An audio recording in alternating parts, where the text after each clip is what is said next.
to earn everything you get.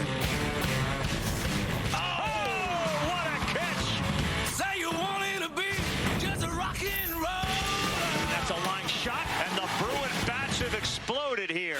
I'm ready to show my rock and roll. Swing it a minute. Up the line and a beauty. We know we have another tough team coming up, so we got to get ready for them. And we just got to go out there and play baseball. They did more than play baseball earlier today. We had history made at the College World Series. Welcome back inside the 2025 Men's College World Series presented by Capital One, Omaha, Nebraska. And man, what a day. The LSU Tigers, their fans, they know was another SEC team that made history. Tonight they try to go 2-0 against the blue blood from the West Coast, the UCLA Bruins. This is a 1-0 game, and 2-0, man, puts you in a big-time driver's seat. Trying to get them there tonight will be Anthony Ianson. He is the 1A to the 1 that we saw the other night. Helped beat Arkansas. And Rob Chalowski's going to be largely looked at as the #1 kid who hears his name called in the 2026 draft. He is a shortstop for UCLA. Back to the history, and Gage Wood was untouchable today for Arkansas. 9 innings, 19 strikeouts, and I buried the lead. A no-hitter, only the third in Men's College World Series history. He was dominant. We'll get more on him in just a sec. Tuesday, 2 Eastern time, it's Oregon State and Louisville to see which team survives and which ones advance. Arkansas already put themselves into that position coming up, and they did it. Kyle Peterson, Eduardo Perez, and Chris Button in a moment by one of the great pitching performances with Paul Skeens, by the way, in the crowd tonight that we've ever seen. I mean, think about this. The last time there was a no-hitter at the College World Series was 65 years ago. No one has ever struck out more in a 9-inning game. And what gets lost in that a little bit, it was an elimination game. Because of Gage Wood, the Hogs play on, and it was really fun to watch. He was throwing 97, 98 in the 9th inning. All right, you heard the music. The title was rock and roll. Well, UCLA has rolled without their rock, haven't they? Yeah, but they're going to need their rock tonight, especially against LSU. This is a kid that knows how to win. He knows how to play winning baseball. We saw it in game 1 against Murray State when he put on a safety squeeze just to get that run in. He can play offense in a major way. He can go deep. He puts the ball in play. But the most important thing he does, he can play defense with the best of them, and that's why Kylie McDaniel has him as the #1 prospect in college baseball next season. He had a whole bunch of extra base hits during the regular season, none so far in the tournament. All right, Jay Johnson took an Arizona team here. He's now done it with LSU. The bar is this high, and they keep showing up, don't they? There's a little bit of history down there in Baton Rouge. How about 20 times in the last 40 years that LSU has been in the College World Series? Won it 3 times since 2000, 8 times total. And the last just a few years ago. Jay Johnson clutching that trophy, hoping this LSU team can do it yet again.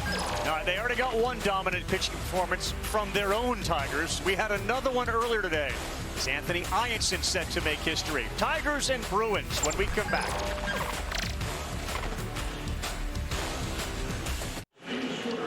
Welcome back to the Men's College World Series. When little kid baseball players were growing up, this is the dream, to play here in Omaha. For a select few good ones, they have the choice. Do they decide to put their name in the draft, or do you go and try and play college? And for Rob Chalowski, that decision was made in 2023, watching a guy in the purple and gold. My favorite thing to do growing up was just watch college baseball. Just getting the opportunity to come out here and really experience what Omaha is, just as a fan, and just watch really good baseball. I got to see Paul Skeens throw here. I'm a big fan of his just because of that. That was my first time getting to see him throw in person. Seeing him come off the field and getting a standing ovation, how into it the fans were, he's a big reason why I'm here. This is Paul's playground tonight. It was an experience of a lifetime, and it was just something that I couldn't pass up to, just get a chance to come back here.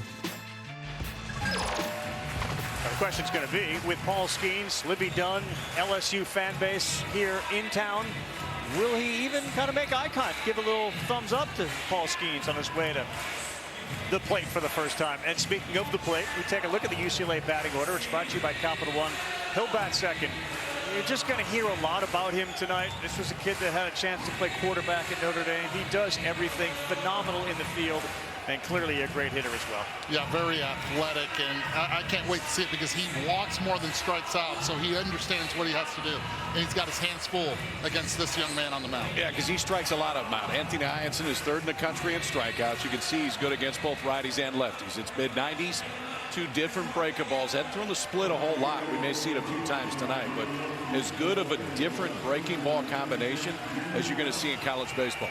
All right, good night to start here weather-wise. Temperature about 90 degrees. And LSU in the field in their white. Hyanson gets the message to start. Dean West will step in. He's the leadoff hitter, a .375 average. Tough guy to strike out. And the first pitch, you can hear our home plate umpire give you a great description. Kellen Levy, ball inside. West had a phenomenal game 1, both defensively. He was featured in the open with that great diving catch and getting on base. It's a tough one up the middle, and Dickinson was going to flip to his shortstop, who knew, well, if I'm going to touch this ball, we have no chance to get West, so I'm just going to let it go. It's an infield hit. And the right thing, and the only play he really had, and just with the speed of West, the top two guys in this order, West and Cholowski, that's what they do. They get on base at a high clip. Stephen Milan's like, what do you want me to do with it? Yeah, Milan didn't. He thought that throw was going to go over his head, not at his head right there. But infield single to start it for the Bruins. All right, so Milan now with his feet up against the grass, and here is Rock Cholowski, 0 for 7. Last 2 games that have been played here. One was the Big Ten championship against Nebraska, and he was hitless in game 1. Hyanson pumps a strike in there. 43 extra base hits during the regular season. West is a threat to run. And this is to the shortstop. Milan, Dickinson, they will get just 1. Again, soft contact off the bat of Cholowski. Force out at second. Hyanson tends to bear down after that leadoff hitter. During the season, leadoff hitters hitting .333 against him coming into this game. West gets on, but he tends to make pitches when the going gets tough. It is a good idea to use the guys in the middle because Milam and Dickinson can really pick it. Great double play combination, and Hyanson, although he doesn't give up a lot of contact, if you're going to do it today, may see it on the ground. Take a look at some of the numbers that UCLA has done. .455, first time through the batting order. Levi Lavu looks at one a little bit high. KP, maybe 2 of the best middle infields that are here in the field of 8, because the Bruins have turned to more double plays than anybody. Yeah, they lead the country. I mean, the Bruins are throwing out 3 shortstops and a third baseman right now, and that usually works out pretty well defensively. Kid at the plate. Lavu is an RBI machine. Outside. 85 as Hyanson misses off. 2 balls, no strikes. That's a lot of RBIs for anybody, certainly in a college season. 85 runs batted in, a .319 average, and he's got 11 in the postseason already.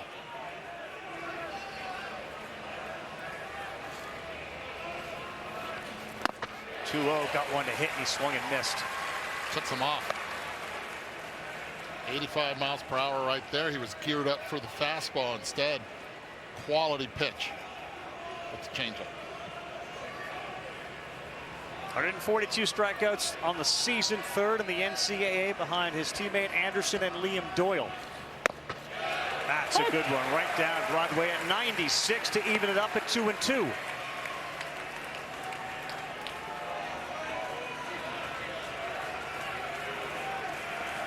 Second in the SEC in innings pitched, a .274 ERA for Hyanson, which is 3rd in the SEC.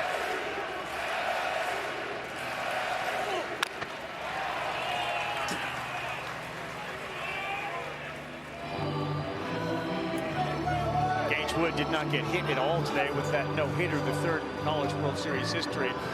One of the secrets to success for any good pitcher, and we've seen it early with Hyanson, is preventing barrel, preventing hard contact. So Cholowski on a slow roll at a Milam at short, and now Lavu just fouls one off at the plate. Another 2-2 on the way.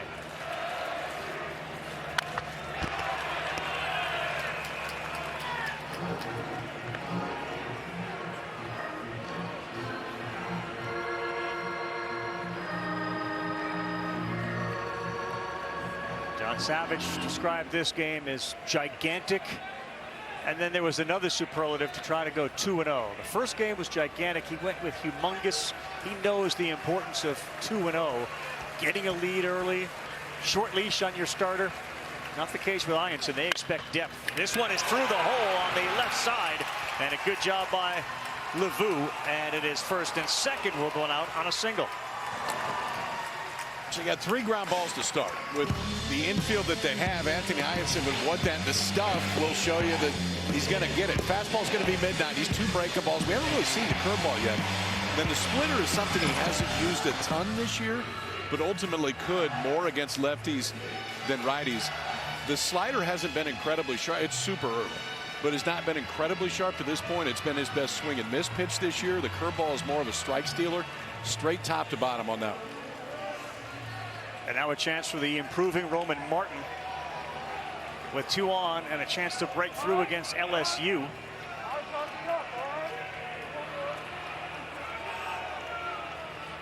Warning about eye contact, pitch clock, etc. to get everybody on the same page, remind him in this environment. He's just a sophomore with 9 homers and 60 runs batted in. But 423 in the postseason. West has really good speed. Chalosky at second. There's one on the inside corner, strike 1. He's been so tough on right-handed hitters. They're hitting 179 on the season compared to lefties hitting 243. Chalosky has really helped raise Martin's game, according to Savage. He's up in him a lot. This ball pulled down the line, and no one's going to get there. Chalosky's going to come in. LeVou goes to third. That's a double for Roman Martin, and the Bruins break through and lead it 1-0.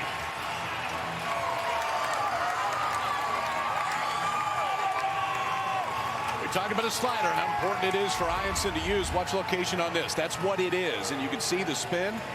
Just stays middle in and up. One that Roman Martin can drop the head on, rip it down the left field line. That's 3 of the first 4 in this UCLA lineup that have base hits.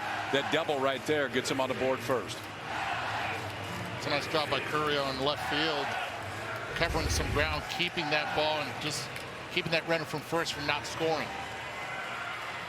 And that's going to lead to a very early 1-out conversation in the first on the mound with Ianson probably just trying to calm him down. Yeah, it's interesting who it is.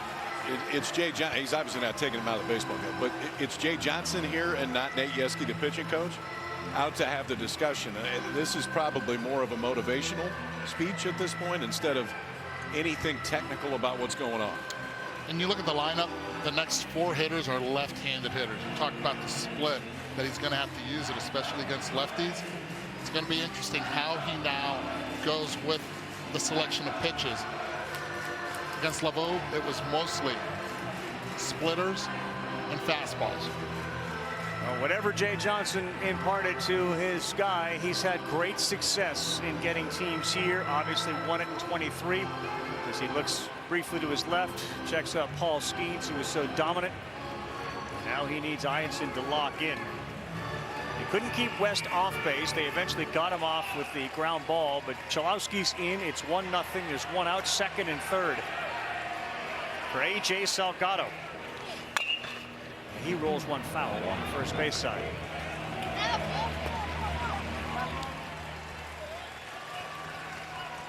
Salgado, your veteran guy on the UCLA team, redshirt senior. He had one of the big hits in game 1, a double. And in the postseason, 364. 3 runs batted in.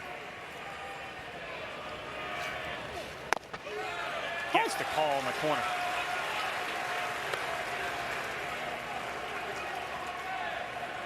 I know we'd be talking about limiting the damage with Ianson and his dominant performance throughout the course of the season.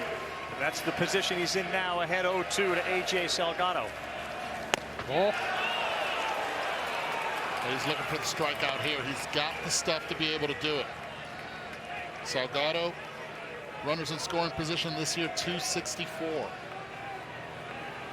Ianson grew up And he's still growing up, but even as a 13, 14-year-old, he would go and watch UCLA Bruins games. This one on the ground. It's a diving stop by Dickinson, but no play. And another infield hit. Salgado with an RBI, and it's 2-0 Bruins. Let's go Bruins, baby! Let's go! I don't know if he had an opportunity or not to get him at first base, but he first checked the runner going from second to third in case he was going around. Heck of a job to keep this ball in the infield, preventing another run from scoring. But you see where his eyesight went first to third? Wondering if he could have gotten Salgado coming up quick, going to first.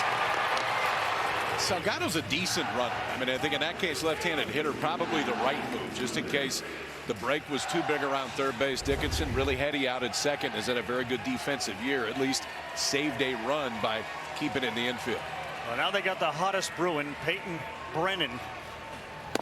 Swing and a miss. That time he pulled it at 79 miles an hour, and he was way out in front. Interesting, though, how ball hasn't really left the infield on these ground balls. That one was hard hit as well. You wonder that Dickinson might have thought about throwing behind Martin if he took a big turn. He was peaking, that's for sure. Here's the thing with UCLA, and they do it every year. They are going to skill you up. It is not easy to strike them out. It's going to be controlled swings. And we've already seen it today. It's just the ground balls are finding the right spots, and then the double down the line. Oh, no, There's a good look at a potential bunt. It was a bunt in their first game that helped them immensely. LSU the benefactor of a big bunt as well in their second inning, in which they scored 3 runs in their first game. 21 years head man at UCLA, and what a start his Bruins have got him off to tonight. Brennan squares again, tries to get it down, and it's a foul ball. Brennan's hitting .520, guys, in the postseason. .520. Slugging .840. 1360 OPS worked for you. So I got that math right. I wasn't very good this morning. I got that. The later in the day, the sharper you become. Definitely not a 5 o'clock hitter. Ryanson, he needs an out. 1-2 off speed, slow roller. They got to play only at first. Another run is in, another ball on the infield, and the Bruins' crooked number goes to 3. Watch the break. 1 out right now. A lot of times it's ground ball past the pitcher, but for Martin, the read is it's not hit hard enough for anybody, and it's immediate. The minute that he saw it, Wade was on the front right foot. He's off to score easily, and 1 ball has left the infield. Well, balls have left the infield, but 1 ball not hit on the ground so far in this inning, but yet UCLA has 3 runs.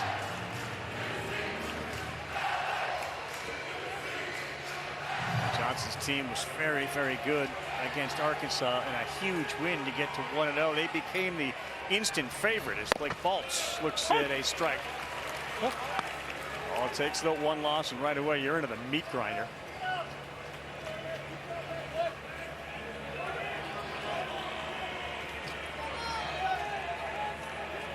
Baltz had a whole boatload of opportunities in game 1 with runners on.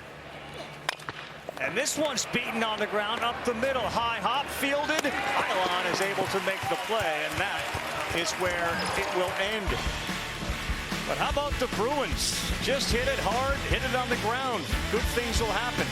Really good things. A 3-0 lead before the Tigers come to the plate.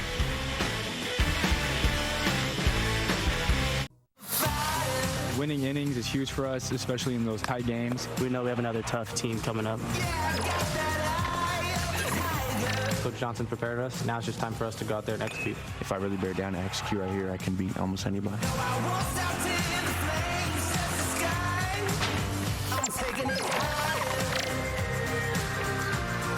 Next win for LSU will be their 50th this season.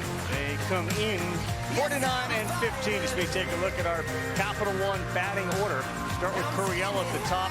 Milam is in the 3-hole. Jared Jones struggled in game 1. They expect him to bounce back because he's done that after games in which he struggled. They really have, and they worked on some stuff that we'll talk about later with Jones. But this is an offense now, 3 runs down, that can definitely come back. A lot of time and no panic to this offense. Now, face Landon Stump, the right-hander, on for the 18th time this year. All of them have been starts. It's a low 90s fastball, cutter, and a slider. He will throw both, and a changeup behind it. It's a pretty good feeling to go trotting out there, and first time you run out to the mound, look up at the board and see 3 on your side. For sure. 6'3", 195. Basketball, football, and obviously he chose baseball. 4 innings, no runs in game 2 of the Supers against UTSA. Real strong.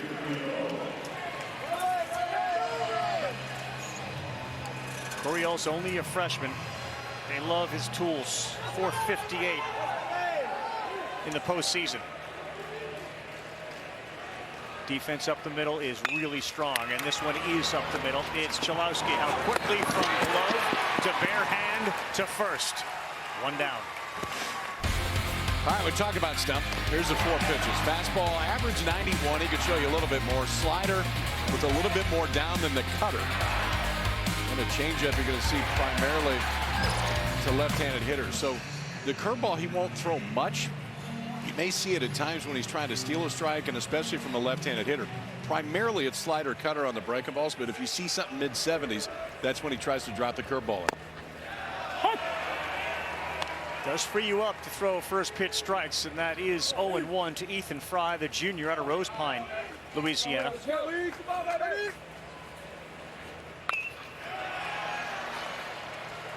77-mile-an-hour slider. It's now 0-2.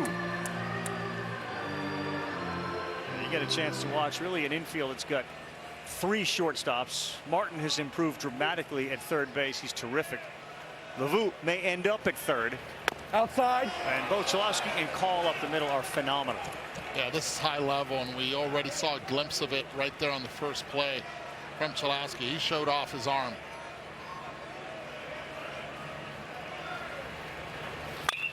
Fry, that is to no man's land. Right up the middle. On the ground it goes again. He's aboard for the first hit of the night. So we'll have no double no-hitter at the College World Series on this day. Ethan Fry is aboard for LSU. Gabe Gackle put on a show for Arkansas out of the pen in game 1, but this guy right here, Stephen Milam, had a couple of hits against him. Gackle struck out 10. Arkansas pitchers, right, because of the 35 strikeouts in 2 games. Yeah. I mean, 19 will help. That generally will help you. Helps your numerals, yes.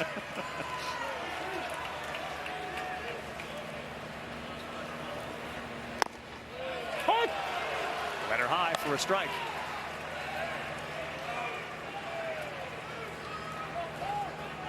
Milam followed by Jake Brown and then Jared Jones if they can get there. This is the team that turned a Division I best 64 double plays. 10 more than anybody else.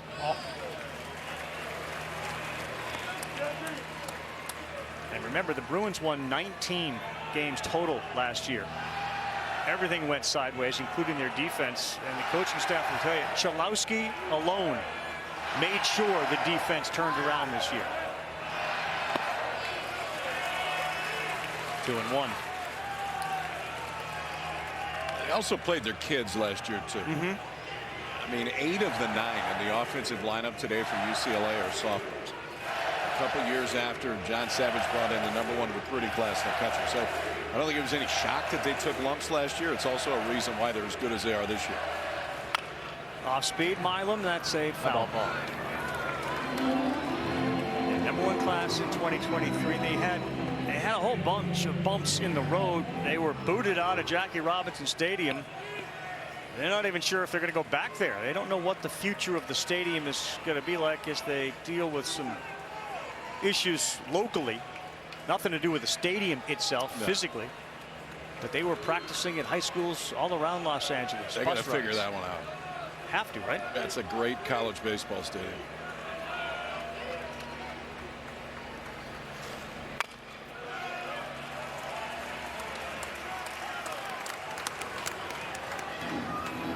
So there is Steven, the dad, who is Steven's dad.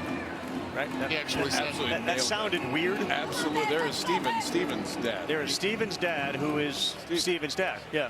He said he'll be Steve. I'm Steven. On that 11 homers during the regular season. That ball is fair, and it's down the line. Here we go with Fry to third base, fielded and thrown back in. And a hard single from Milam and LSU trying to answer here in the bottom of the first with 2 on. Tough at bat right there. Milam in the 3 spot with that right-handed pitcher. Watch how deep this ball is inside and how he brings his hands and is able to keep the ball fair. And then after he makes contact, he understands what the score is. A lot of guys right here try to go for 2. They're down 3. Smart base running. You stay at first base. You got runners at the corner. And the real Steven, may you please stand up.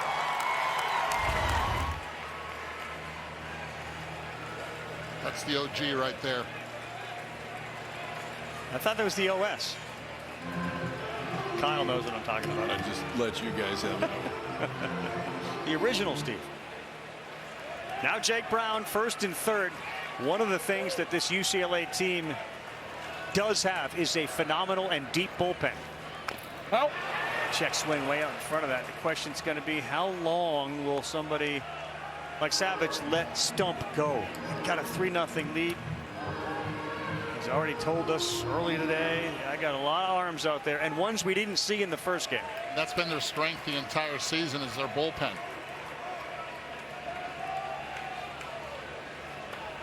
Fry is at third, Milam at first. Gets that call just on the outside corner. So that's back-to-back changeups, and after the first one, Casher Duggar, the catcher, looked at their dugout and went thumbs up right away, which is telling them that one's pretty good today. Like you're okay doubling up on that. We're okay throwing that. Feedback from your catcher on stuff is so important on the field. 0-2, that's going to get through. RBI for Jake Brown. And they go station to station, first and third. Tigers answer with a run.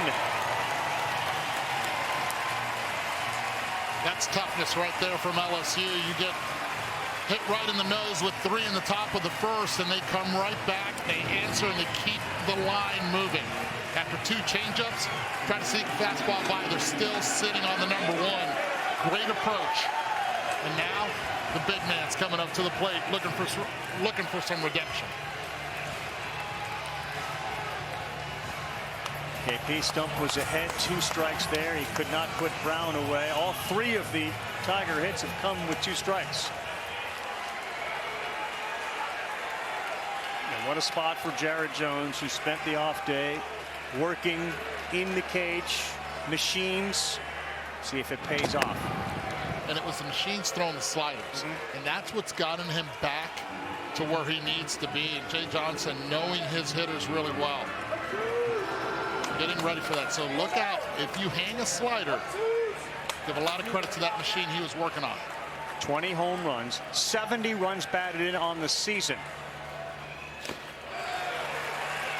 1 ball, no strikes. By this point, we'd already seen a meeting on the mound for LSU. Savage has not felt inclined to go out there to talk to Stump. Got a whole lot of real estate on the right side. And if we're working on using the middle of the field, now is the opportunity. 3 on the left side of the infield. This ball is driven high and deep, right center field. And it is over and gone. A 3-run home run for Jared Jones. And the Tigers grab a lead in the first.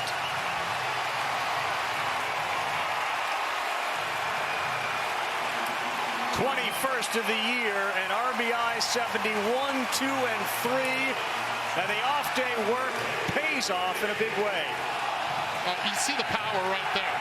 110. Let's round it off. This is Morales taught me well. And the big smile from the big man who struck out 5 times. work pays off. You sit, slider during practice. You know you can hit the number one. The power is there. The power is real. And LSU back on top, 4-3. That didn't take long.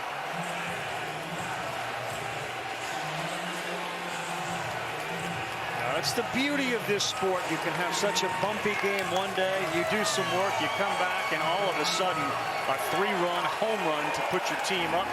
Mom Michelle knows of the emotional struggles that he dealt with after that.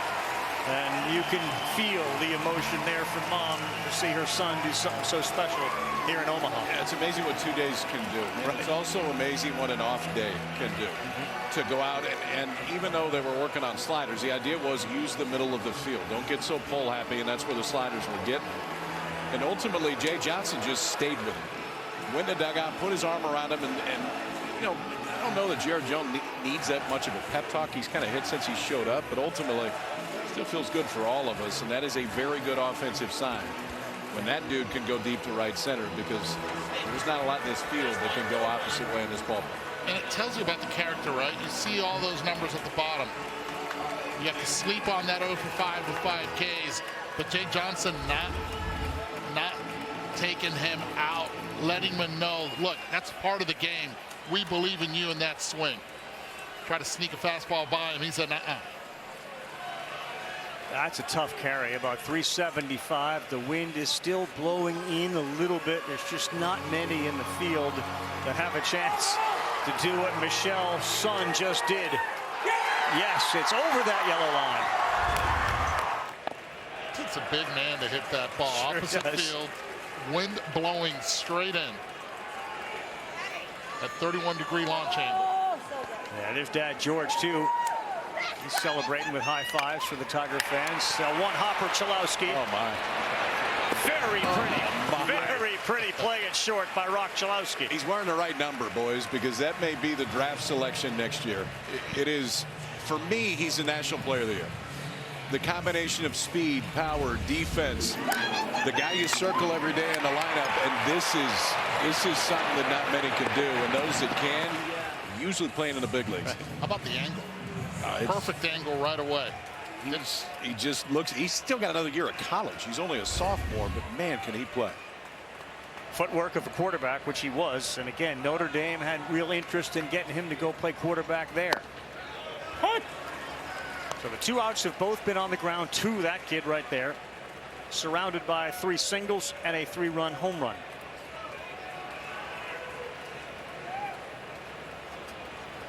This is Tanner Reeves. Yep. On the corner, 0-2.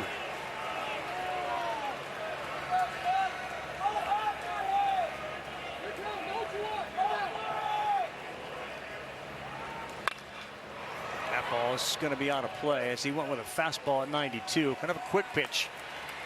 And he spoiled it. Tiger fan with a catch in the stands, so he's going home with a souvenir.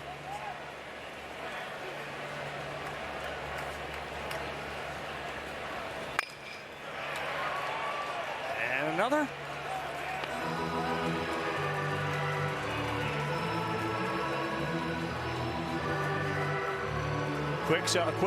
Quick one. We got a ball instantly. Reaction to It's already posted.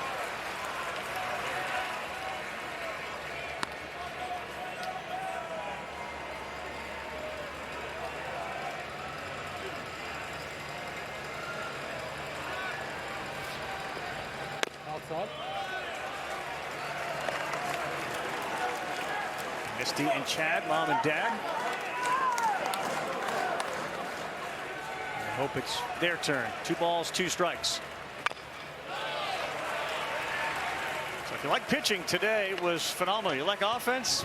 We may be in for something here. We are now tied for the most combined runs in the first inning of an NCAA tournament game this year. Biggers in Florida State also in the Supers match the 7 runs we have on the board. High chopper hustling over to first and getting there in time to make the out. Well, we saw what that middle infield can do, but nobody's catching this one. Exit stage right. JJ goes yard just over the glove. And it's 4-3.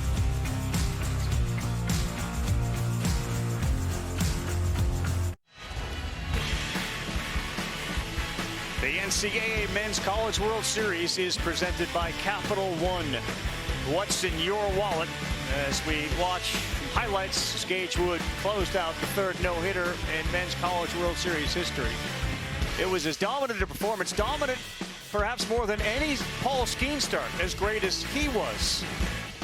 Not sure if he had a chance to watch that today, but my goodness, if you like power pitching, and we all love watching Skeens throw, what Gage Wood featured today was 97 and a nasty curveball, and that was it. But nobody could come close to that fastball.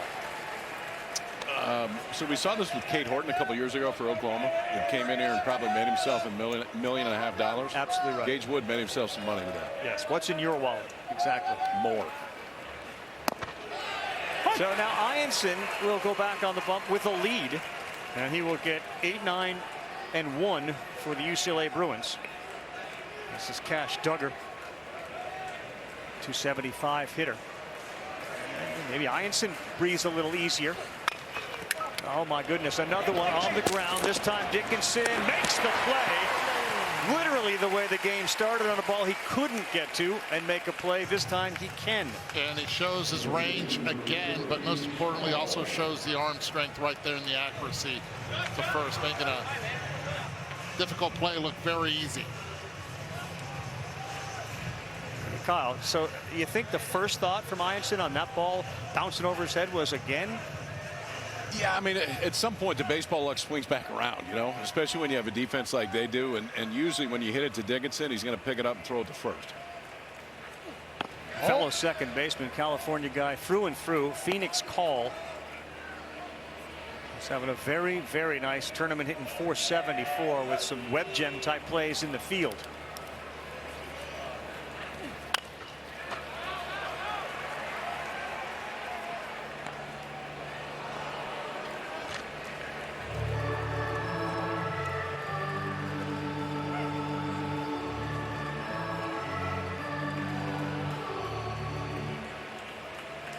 Just underway, night game here. Second inning, 4-3 LSU, and that's a hit batter. And we have had a lot of hit batters first couple of days at the College World Series. UCLA is not afraid to take it. That's part of the offense. That's 136th time that UCLA has been hit by a pitch this year. 16th time the call has been hit.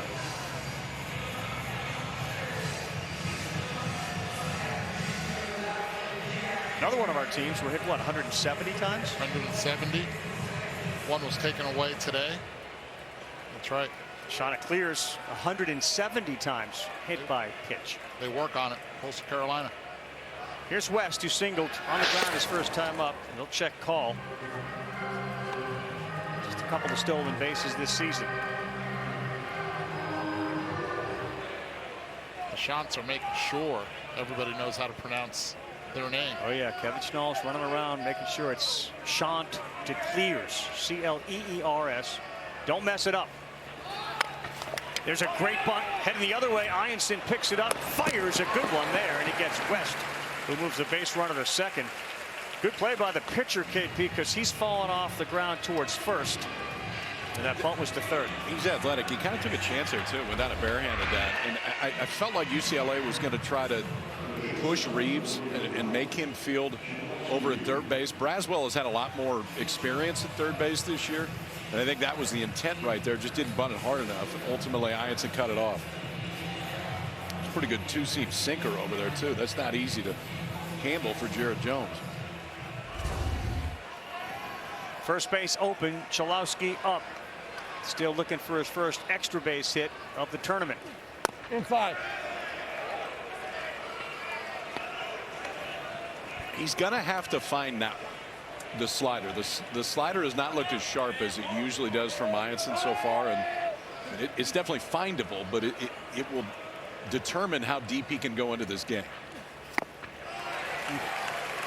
You seen anything, Eddie, in this much talked about superstar player with his swing? A lot of success early on in the season and during the season came in the first 3 pitches of his at-bat. Teams know that he's aggressive early, so they're starting to throw a lot of wrinkles and just throwing pitches where he thinks it's a fastball and it's not. Yep. Yeah, right there. That's the in-between swing you see a lot. And it's about trusting his hands and most importantly his eyes. Can't be afraid to get jammed. Right now he is out in front of everything. Instead of staying back, recognizing the pitch, he's chasing out of the zone.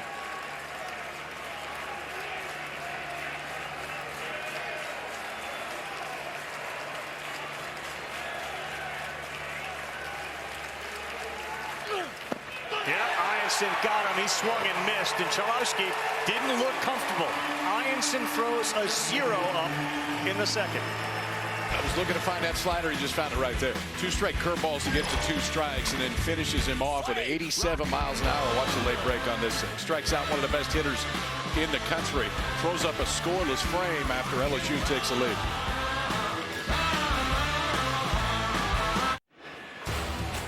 Back with Eduardo Perez.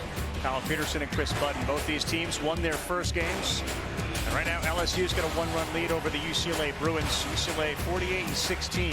27-1 when they score first, which they did 3 times. 27-1. And 5-0 in the NCAA tournament when scoring first.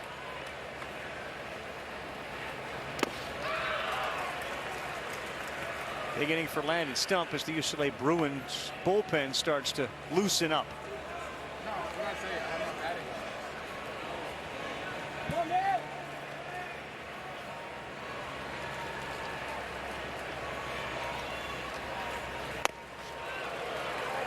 Would not be surprised if Stump just sees 2 more hitters.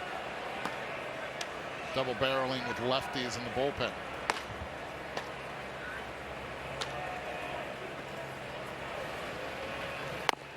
Yep, needed it. 2 balls and a strike.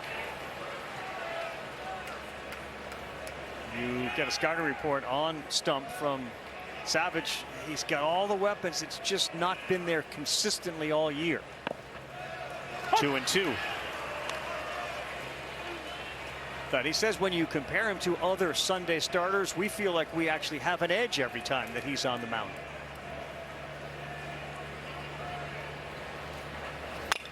And Dickinson into the bat, slow roller. Chalowski, woo, showing off.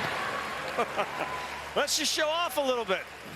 So I can do that too. I can go deep in the hole, spin around, throw a dart, and then when I've got to come get it, yeah, I can do that as well. Off the end of the bat. What a great round, too. Goodness.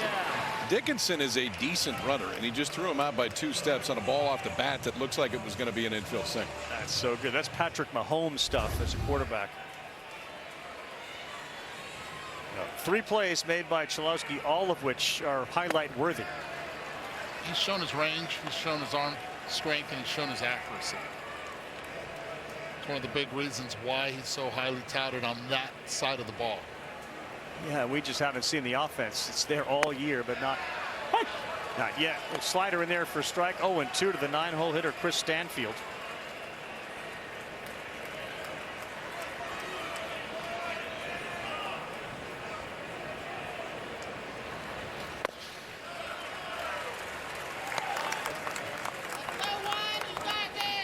It's Kevin and Lynn.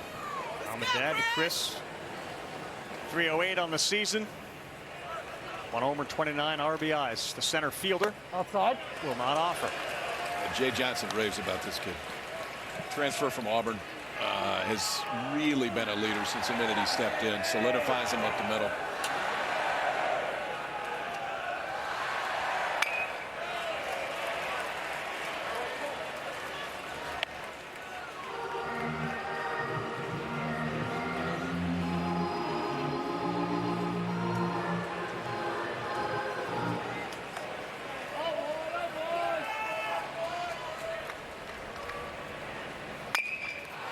This ball towards the line and right. Salgado's going to chase all the way to the wall. Watch out. Slammed into the wall.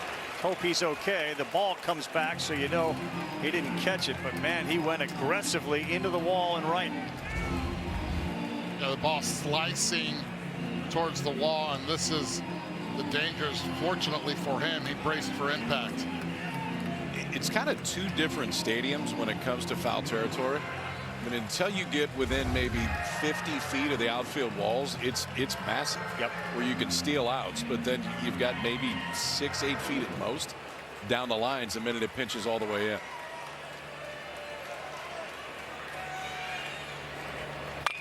Stanfield. Foul ball. UCLA and LSU built differently, KP. UCLA doesn't really use the portal at all very much. LSU has Stanfield, Dickinson, Hernandez. And just in their starting lineup.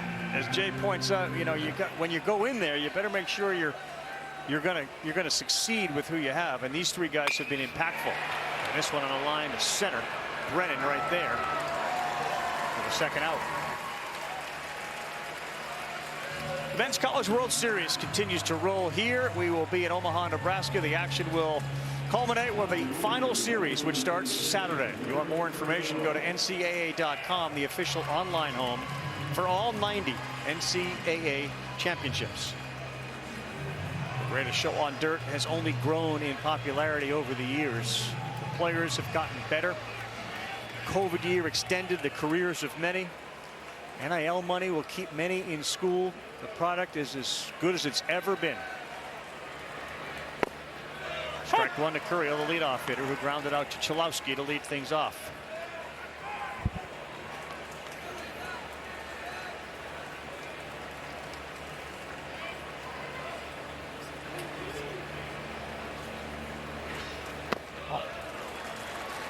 It was a couple nights ago against Arkansas. Zach Ruth, the left-hander, started, and Curiel hit 6th in that lineup and had some unbelievably patient at-bats.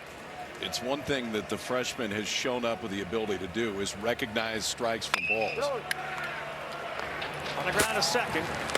Phoenix with the call to make the play. LSU bounces back. They get a 4-3 lead. We're through 2 innings.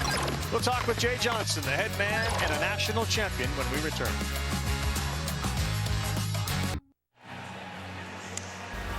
Welcome back to the NCAA Men's College World Series presented by Capital One. Joined with Jay Johnson. You had a mound visit with Anthony Ianson in the first. What was the message to him? Just settle him down a little bit. He typically gets better as he goes. It was good to keep that at a 3 right there, leave a runner in scoring position, and then pick up a 0 after we scored 4. How'd you see the stuff improve into the second from him? I just thought his tempo was a little bit better. He got ahead and did what he does. I'm not concerned about it. He usually gets better as the game goes along. You took Jared out yesterday to go work with the slider machine after the 5 strikeouts. What was your response when you saw him put that one over the wall? Big smile. Appreciate it. Thank you. Thank you.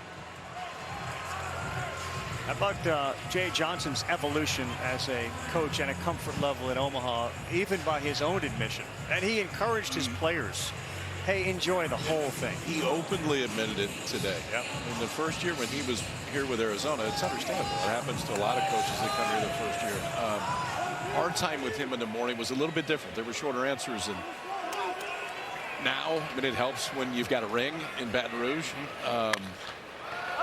Understands the experience and appreciates the experience a little bit more. Who's going to get it? The left fielder right there is Curiel in foul ground, and 1 pitch, 1 out to sit Lavu down. Crazy as it seems, but every year it just gets a lot easier for him. That means he's coming here a lot, and it's a goal. And even though he is, yes, head coaching for another national championship, he's got a lot of kids that also want to go to that program because of him. Yeah, and the portal, of course, is a story in all of sports. But with regards to this game, there was a couple of Bruins, you know, that he ended up taking away from UCLA. And he said, if I didn't do it, A&M would do it, or X school would do the same thing. But it certainly makes for a little bit of discomfort between he and Savage, and they have a whole bunch of respect for each other. Ball just down. 2 balls and no strikes to Roman Martin. A.J. Salgado will bat after that.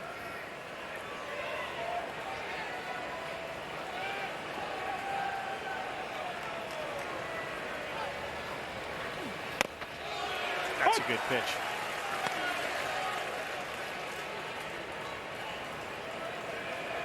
How dominant have Anderson, who started game one, and Ianson been? LSU has won 11 straight games that those two have started.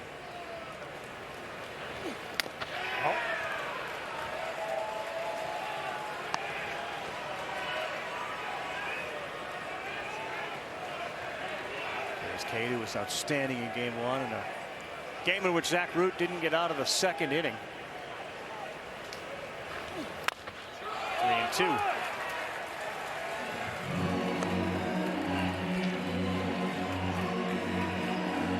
Make no mistake, the SEC and the environments they play in, as different as this is, you are prepared to play in front of a lot of people. Occasionally hostile, probably a lot less than this environment is. But Ianson is tested. That ball is smoked to right field, and on a line, Brown is there to make the play. That was hit hard. You look at the two at-bats that Martin has had against Ianson, and you can say that they're the best two at-bats out there. The double to left, and then right there, the line drive to right field, using both sides of the field, seeing the ball really well.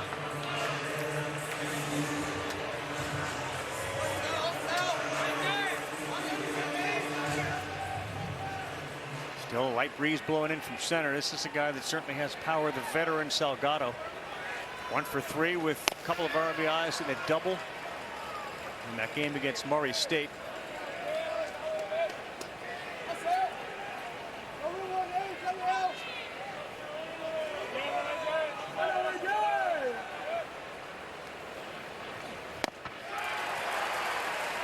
Good pitch, straight over the top, 86 miles an hour.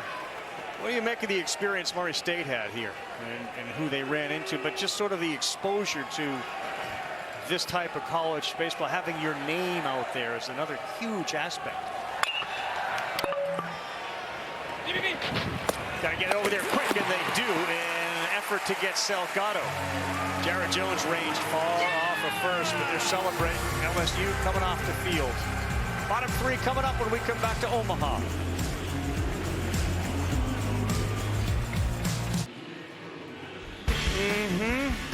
Men's College World Series also brought to you by Wendy's new Frosty Flavors. Earlier today, Wendy's gave out free Frosties to fans in the NCAA Fan Fest area. Kept them cool. It was warm here today, so it was good. KP, brownie batter, caramel frosty, strawberry caramel crunch, Oreo brownie. Like, where you going? Is that a question? No, I know you'd like them all, but like, you know, if you had your choice. Go Reese's peanut butter cups. All right. There is a Pop-Tart strawberry as well. Out. I'm so happy you asked him and not me. Well, I know you check a lot of those boxes. Yes, I do. Caramel frosty. Sign me up for Ethan Fry for the first time. That look over the wall there indicated some dark clouds, which is never good in Omaha. Collectively get everybody in here to kind of blow. We can maybe keep them away for a while longer. But it's been good for the visibility of the hitters. Usually the first couple innings, it's tough to be able to see with the shadows when there are no clouds. Hopefully they just stay away a little bit north of here. Let's see, Stump settled in a 1-2-3 inning last inning, and Fry is forced to reach out and stay alive on a 1-2 81-mile-an-hour slider.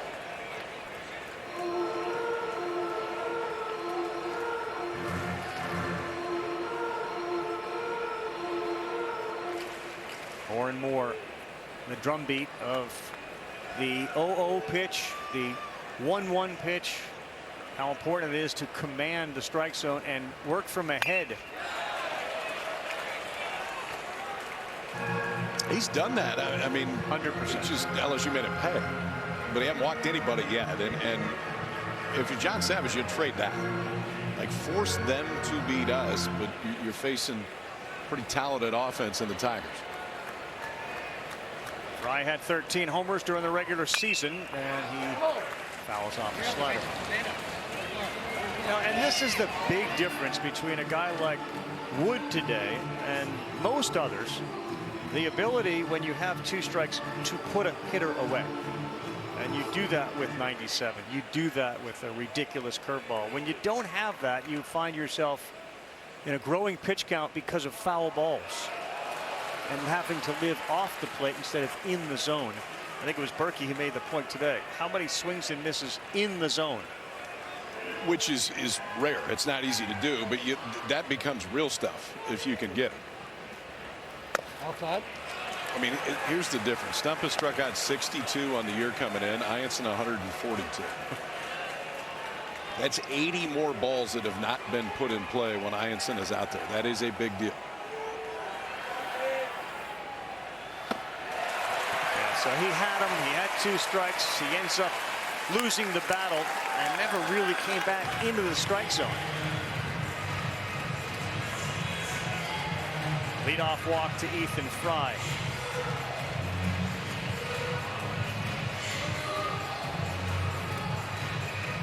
So far, Savage showing patience. Now the 3-hole hitter, Stephen Milam.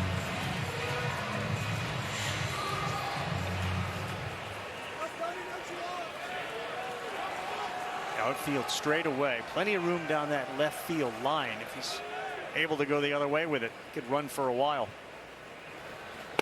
Milam better this year against right-handers than lefties. Switch hitter already has one down the line, 1 for 1 in this game.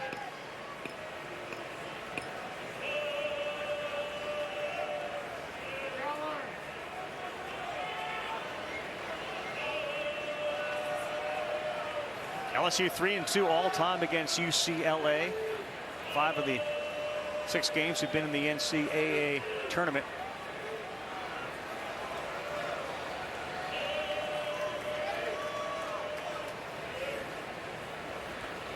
All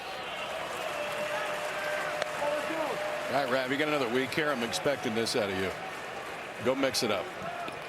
2 different colors on the laces. If we can pull that off. 100%. I'll go get them. If you'll wear them, I'll get them. So you'll have them tomorrow. I'll do. Is that like a challenge? I mean, why would I not do them up that? for him? Yeah. An invitation is all it is. I'm in on that. It's a gift. Got the color combo picked out yet or no? Because you got to be careful here. You can't go purple and gold. Just kind of see what speaks to me in the moment. I don't know yet. I mean, do you want me to ask permission? Right now, just straight black. No, I'm aware. I mean, and that's why we need to make a change. So we'll go searching tomorrow. How about I give you a few options? Deal. Well, you just need 1 lace and just cut it in half. These are small things. Okay, now why are we doing that? Just 1. Yeah. We can make a trade. I got some hot pink ones back at the hotel, It's a Ravi. big size 7 right here. 7 and a hook. That's close. Save me some money. I can go to the kids section and get laces and get a few more. It wouldn't be the first time Rabbit shopped in the kids section. Now those shoes were designed by a local guy in Baton Rouge, so good for him. Savage has seen enough. Stump is out. We will take a timeout, discuss lace colors and a lot more. Bruins trying to keep this thing close. There are 2 on. Both is coming in.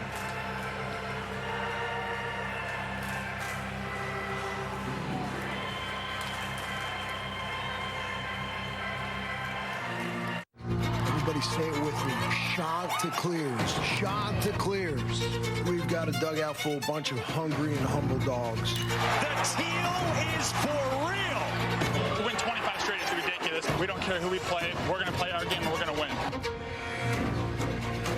Sun Belt Pitcher of the Year in 25. Jacob Morrison was crazy. He retired 16 in a row at one point. Went into the 8th inning. 3rd pitcher since 11 to retire 16 or more in a College World Series game. It's like when they show up, they don't leave. No. They swept it.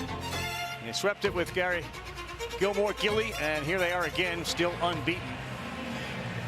As we got a new pitcher on the mound, and this will be Grotus with Landon Stump watching and leaving a couple aboard. Yeah, and right after we had talked about the control had been fine, he walked the next 2, and ultimately that's why Stump is out right now. So they go to left-hander Grotus. Has had really good success with the breaking ball against left-handers this year. You can see the strikeouts, so not incredibly high. Again, just 28 strikeouts in 31 innings. Well, he'll get Brown the lefty and trying to keep this thing right where it's at. He squares. That's way outside. Ball 1.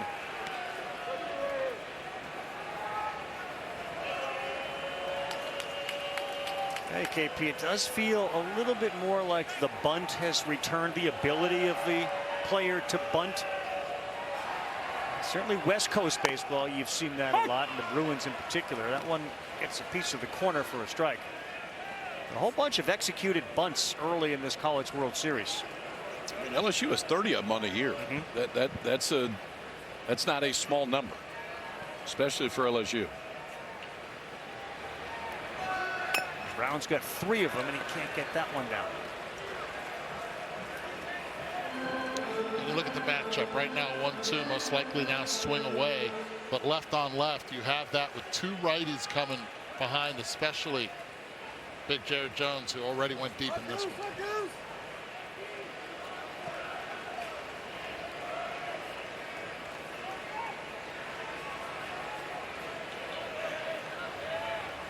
One and 2. It feels like a big pitch for Grotus and a big batter to get out. Yep. And he's gone. Jared Jones coming up after that last AB with the 3-run home run. We mentioned his last game had the 5 strikeouts. This is video from yesterday of Coach Johnson and Jared working on the field together. And how about the tweet from former LSU Tiger Cade Beloso, best coach in the country for a reason. No one cares more than number 2. I always find it fascinating talking with Jay of how he tweaks the lineup every day. He mentioned that he moved Jones down a couple spots, hoping to not take some of that pressure off of him yesterday, and whatever they did certainly worked. For sure, and it was his choice. He had options to go elsewhere, play elsewhere, leave college, and he wanted to come back. And again, it had to do with getting back here. And Jared Jones delivers in the biggest way possible for the 6'4" giant at the plate with a 3-run home run to right center. Chance to make this a magical night with 1 swing. Oh, that's off. To Chris's point about not being able to afraid to tweak a lineup, they played 2 days ago. There's only 1 guy in the same spot in the lineup today that was 2 days ago, and that's Ethan Fry. Everybody else has been moved around.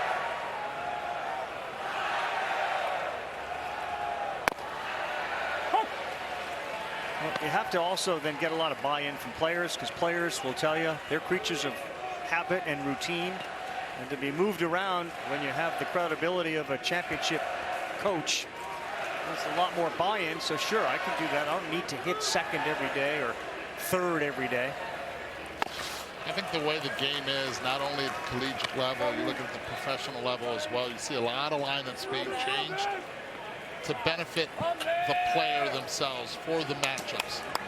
2 days ago against Arkansas, it was against the lefty.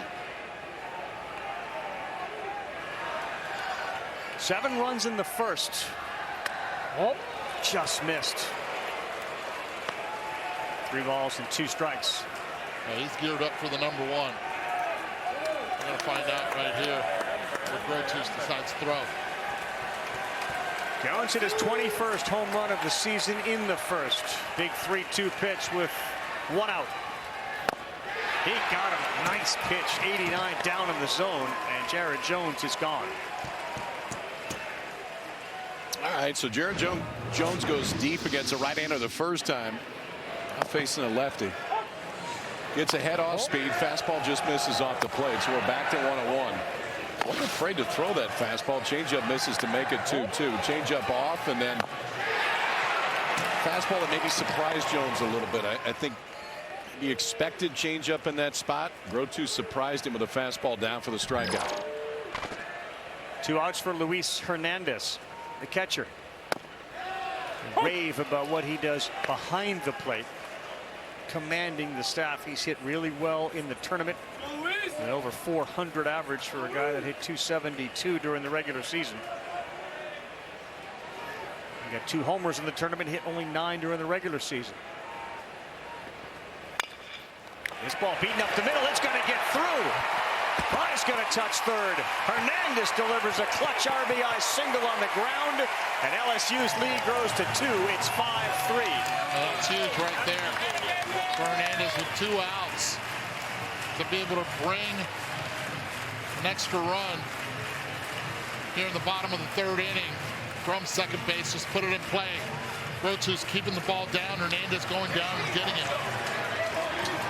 They talk about his leadership behind this high skill level, but right there, being able to put bat to ball coming from Indiana State to LSU, giving them an extra run. He did that in the regional too. He had 2 giant home runs when they needed him, 2 against Little Rock, and ultimately that was enough to get LSU through that. They talk defense and leadership first, but the offense has been outstanding in the postseason for Hernandez.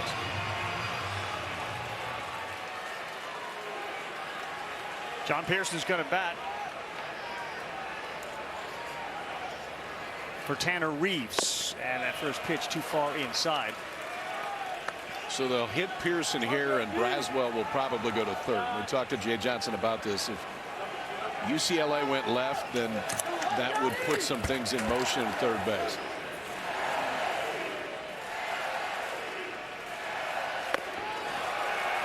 Two balls, no strikes. The lockdown bullpen that has been so reliable for the Bruins gave up some hits in that first game as Orange State tried to chip away, and they got within 6-4. Here they add a run against the reliever Grotus. Big swing from Pearson.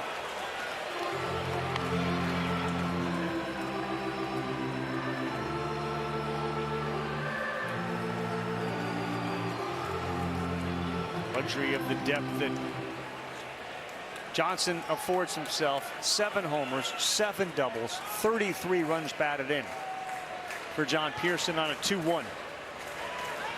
And they will back pick and easily getting back. It's Milam.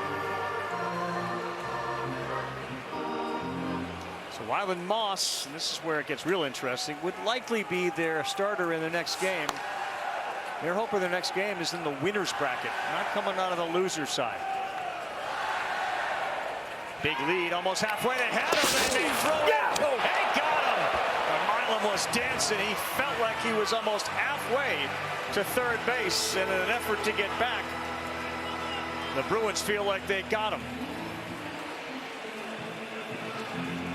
There's a little hesitation from Grotus, otherwise he was dead to rights. Yeah, but look at the extension of the lead before they pick. I mean, it was 2. It was almost like a secondary lead before the pitch was thrown.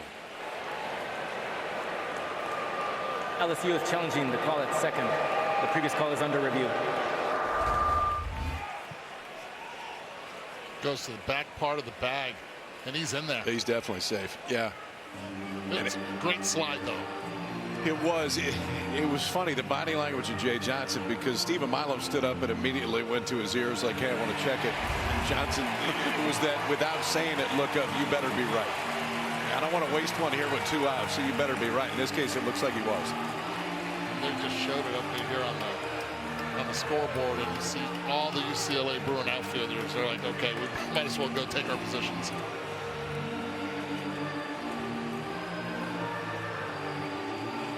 Yeah.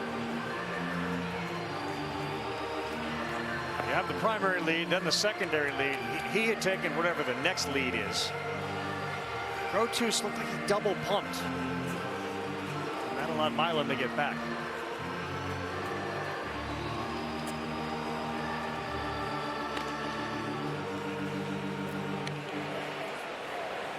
After review, the call at second will be overturned. The runner is safe. LSU retains their challenges. They have 2 challenges left. So watch this, okay? Lead fairly normal.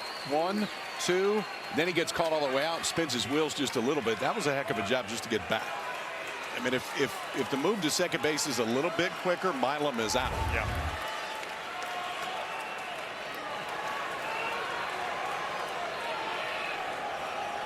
Pinch hitter Pearson looks at a 2-1 pitch. Milam's lead a lot less than it was the last time, and he bangs one in there to even it up at 2 balls and 2 strikes.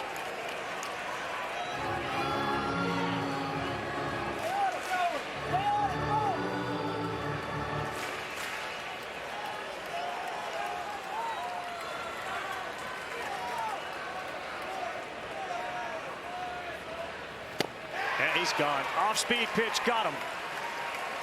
And that is out number 3. Good job by Grotus to take care of the pinch hitter. But the mantra for Luis Hernandez, See ball, hit ball, and hit it hard. He delivered an RBI. We'll talk with John Savage, the head coach of the Bruins, on the other side here in Omaha. All right, LSU's got a 5-3 lead, and the bottom line there is not a good one. You can see in the top of the fourth, we have gone into a weather delay. We showed you those dark clouds earlier. They're behind us here as we sit looking out at home plate. And they're not only dark, they kind of look a little ugly and kind of nasty too. And it doesn't necessarily look like it's one of those quick movers, so we'll have to see. But with regards to the game on the field, as you see the message on the scoreboard to the fans in the stands that are going to start clearing their way. You know, Ianson is the guy they'd like to get a little length out of, and a long delay maybe poses some question as to whether they bring him back. I would be shocked if they do bring it back, if it's longer than an hour, and it looks like it probably will be based on the radar. I mean, LSU's got plenty in the bullpen, so that after him is fine, but it looked like he had found it too. I mean, was searching for it in the first, and the next 2 innings were pretty clean. I think it's interesting because both teams have very good bullpens, right? That's part of their heart and soul as well, and a reason that they got here. But now, the one that loses this game, play tomorrow, it's going to be affected because the bullpen's going to be highly used now in this game. Yeah, and UCLA's made that commitment because they really emphasized today how important this game is to win. All right, Chris has an update here from what LSU's planning right now. Yeah, Jay Johnson just huddled his entire group over and went over just basically a recap of the game. So this is exactly where we want them to be heading into this rain delay. But I want you to go back there, get all your stuff, go and relax. Don't spend any extra energy while you're back there because we don't know how long this could be. And I need you guys to be back at the energy level that we were at whenever we get back out here. All right, so LSU scored 4 in the first after the Bruins scored 3. Since then, just one more. We're going to take a break here with a weather delay. 5-3. We'll promise to update you as soon as we get any information about the pending storm. We'll see you soon from Omaha at a 5-3 game in the fourth. Good morning, everyone. Breakfast and baseball here in Omaha. The NCAA Men's College World Series is presented by Capital One. Many locals get up, get a nice walk in over the BKP, and come on in to watch some baseball. 8 a.m. West Coast wake up as they get set to watch their Bruins and the LSU Tigers in a game that was big yesterday, and all of a sudden it's even bigger because of the suspension from last night. Little ring around the rosy, little pregame pep talk. Good morning, fellas. It's not just a wake up and breakfast. We have a big game to play. Yesterday, Gage Wood was the story. He may be one of the biggest stories of this entire World Series. He's etched his name into the record books, throwing a no-hitter third in college baseball World Series history. UCLA came out early yesterday, put 3 on the board.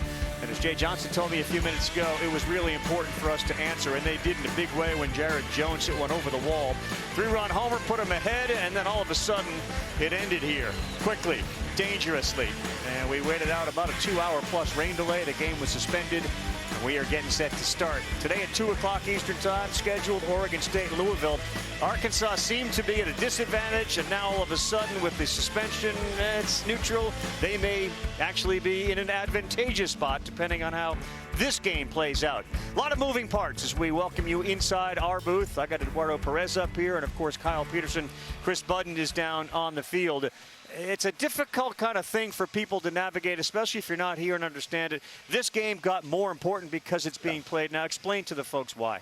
Well, you lose, you got to play again tonight. And that's a big deal as far as controlling your bullpen and pitching staff. You win, you get 36 hours off. You come back and play tomorrow. And if you win, they're going to beat you twice to get into the final. Right. So that 2-0, and that's what this game determines. Who goes 2-0 on this side of the bracket is very important. There'll be 2 freshmen on the mound to decide it. And both bullpens, they're going to be in the bullpen right now because they know this will be important. Let's see who can keep the energy up. LSU's got a 2-stroke lead. 6 innings remaining, Carl. It's going to be interesting. Yeah, 2 strokes, 6 innings, 6 holes. I like the golf reference. Thank you very much. Button knows golf. She knows tennis. She's down on the field. But again, just a reminder to what's at stake between these two, KB. The winner will move to the bracket 2 final tomorrow night. If you lose this game in a double elimination format, you're right back here tonight. And one of the 2 teams tonight will end up having their College World Series dreams dashed. Yeah, Ravi, it shows the importance of this game. I might know all these sports, but LSU knows about the rain. They've had 17 games affected by weather so far this season.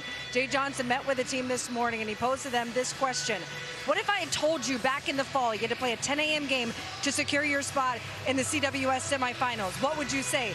The obvious answer to that is let's go. He said the difference in today of who wins this ball game, who brings the energy the most. Yeah, and he cited 2016 when Coastal had a chance to bring Beckwith back and the advantage it ultimately gave them. Look, they play a lot of baseball. They play 3 games in 3 days all the time, and they're young enough to deal with it. But this is unique for the pitchers for sure. Yeah, it is, and it becomes a determining factor is who do you go to first. Well, they're going to guys first that have made a lot of starts this year. Kason Evans, not as many starts, but his last major outing in the regionals, he went 6 innings, he struck out 12, so he can give you length.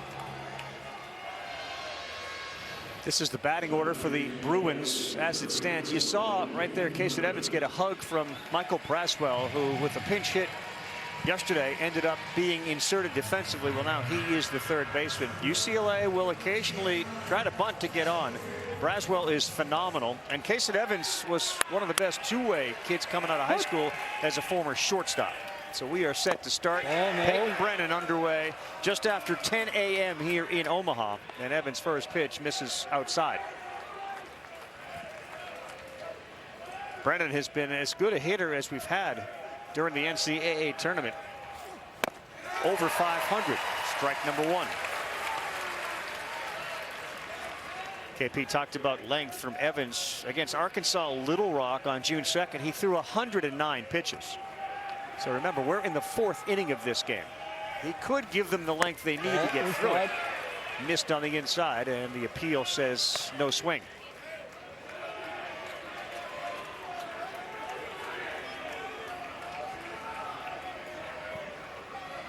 You can see the sun is shining. That's a welcome sight after what we all dealt with last night.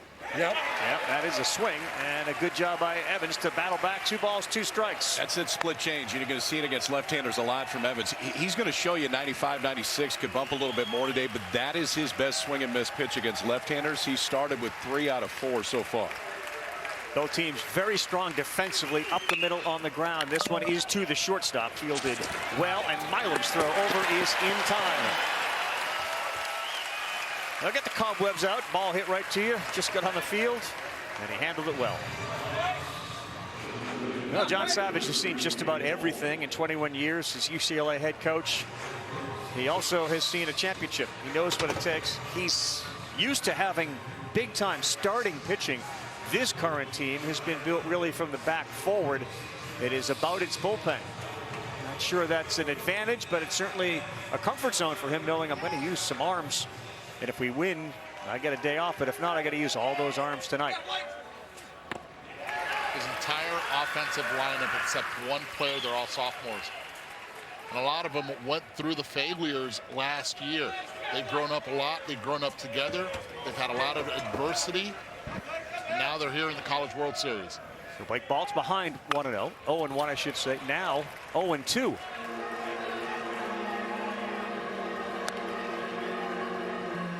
The other numbers on Evans: 48 innings, 66 strikeouts, just 19 walks. He's the next one for LSU. I mean, he's the guy that pushes into the weekend next year. He's been a few different roles, but really came into his own in the regional. 6 innings, 12 strikeouts against Little Rock when they needed it. Outside. Just missed. Good pitch there, 0-2. He wanted it, but it sets up for that split change that you were talking about. It's really good against lefties. Lefties this year have struggled against Evans. 179 coming in. Went with the breaking pitch. At 84 miles an hour, Tigers fans go everywhere. It doesn't matter the hour, they'll come out. So in the background, you can hear some LSU chants. And they have some guys that are in the pen, if necessary, who can throw as hard as any in the country. Mid to upper 90s. Evans ready. Second batter receives today after getting a ground ball out on a 1-2. That's strike 3. He went off speed. 2 up, 2 down for Kason Evans. It took a little more off that too at 81. The sliders up to that point have been 86. That one more top to bottom at 81 miles an hour. So you got to dial up for 95, 96. Up in the zone. Looks like it starts there, then bottoms out at home plate. Evans has the good stuff early. Now here comes Cash Duggar, who is a lefty. You see what he's done against lefties. Nearly 100-point difference as far as batting average. And they have a stacked lineup with lefties, does UCLA. As a hitter, he throws you off because of how he stands on the mound. He is quick to deliver.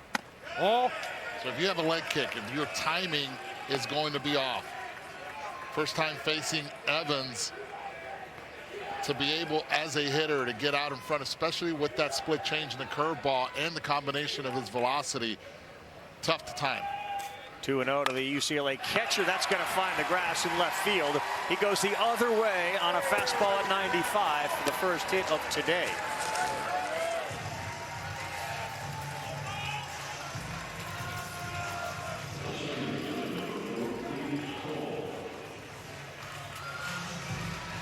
Now we get to the 9-hole hitter. Phoenix call. That brings Braswell at third base in even with the bag.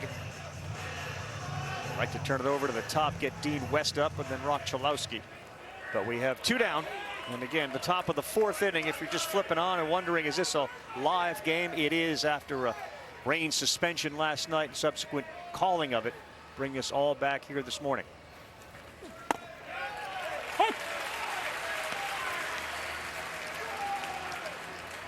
Fastball letter high to a California kid who has improved dramatically on defense early this season. Had a whole bunch of errors, but he has tightened it up. And that defense on the UCLA side is good as any up the middle with their college leading Division I double plays. Ahead 0-2.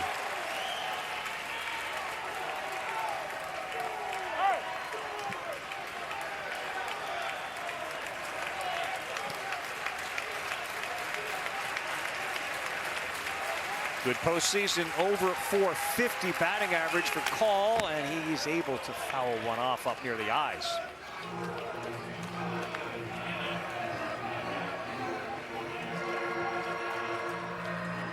Pretty good combination when you can throw your curveball 81, 84 the change, and then throw 96 up at the letters. Top of the zone too, and that Evans fastball, when it's right, has very good carry.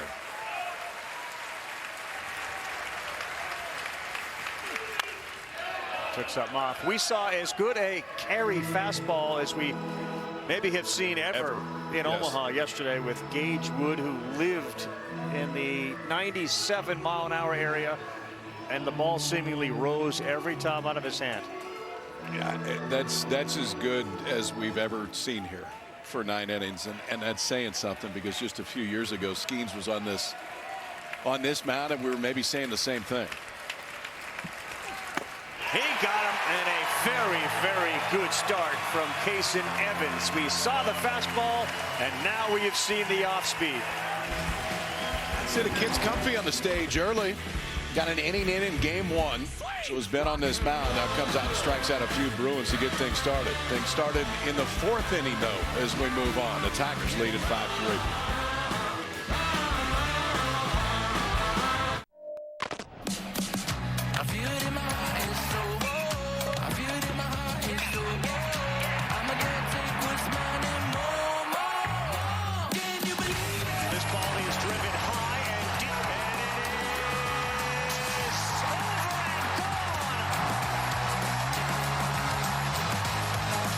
That's what this event is all about. The Men's College World Series in Omaha. Start with over 300 teams competing in the fall, and then over the course of the season you end up going through a variety of different tournaments and finally end up here with 8 teams at the College World Series. LSU, a champion not too long ago. That is their batting order, and they're going to face a guy who doesn't necessarily throw it 98 miles an hour, but he's been able to have success. The freshman Wylan Moss out of Tustin. He's been one of their most consistent over the course of the year, and it's an even split between starts and times he's come out of the bullpen. For Moss, the fastball is going to be around 90 miles an hour. The key is a changeup, and he'll throw it a bunch to righties and lefties, and whether LSU can force that changeup up and into the zone. For Moss, when he's best, it's that changeup that starts at the bottom part of the plate, finishes down and out of the zone, and he gets a bunch of swing and miss right over the top.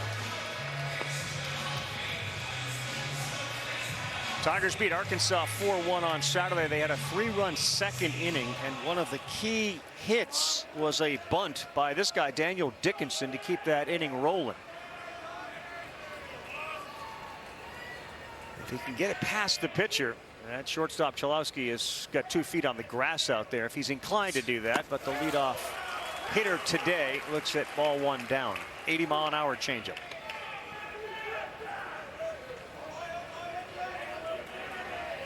Modern day high school. 49 strikeouts, 15 walks, only a homer. He'll throw that fastball, it won't be hard, and that changeup. And the 1-0 to Dickinson. That's in there. Morning, everybody. Are we going Pez early today to get things rolling? Sugar it up. Sugar it up. It's a long day. There'll be a lot of highs and lows.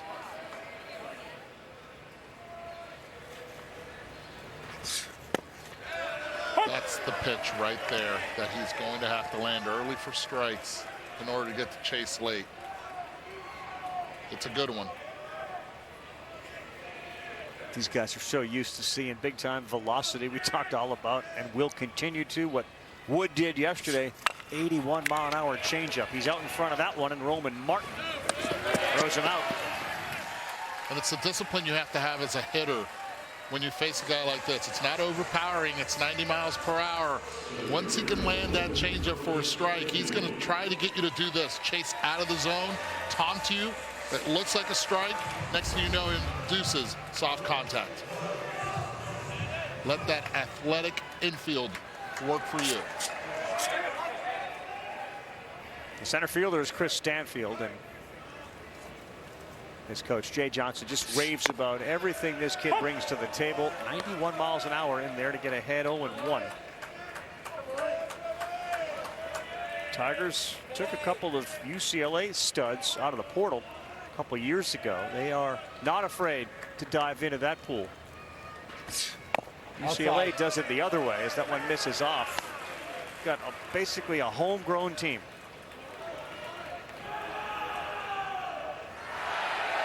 So many kids from the West Coast who love just playing close to home. Moss being one of them.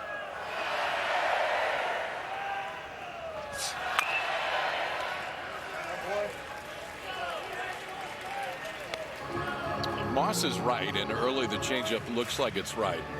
For right-handers, the left side of the infield is going to be really busy because that changeup is boring down and in on him, and with that late sink, when he's got it going, right-handers are going to beat it in the ground. Oh. 2 balls and 2 strikes.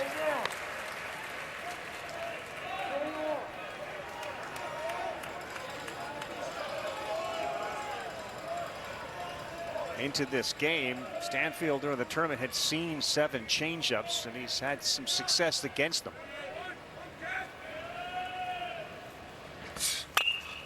Fastball, and he popped it up. I think 2 for right-handers today for LSU. You got to force Moss to use the outside part of the plate. The run on the fastball and the run on the changeup, everything is going to come back into the right-hander. And usually with that shape on the ball, right-handers prefer the arm side of the plate. See if LSU's trying to force him back off the plate a little bit, force him to go glove side more. Oh, no. It's a great take. Yes. It's a great pitch and even a better take right there. Mom and Dad checking out their son at the plate, cheering him on. This is the number 9 hitter in the order. Eric Curiel will bat next. He is the leadoff man and a difficult guy to get out. Big out here. Big pitch on a 3-2. Chalowski's the shortstop, and he's got a golden gun, and he throws him out. That right there is his 4th opportunity in this game. Started last night in this game to be able to make plays. He's made plays to his left, to his right, and right there with enough time, showing off one of the best assets he has, his arm as well. He'll likely be the number 1 pick in the draft next year. Not this year, but next year.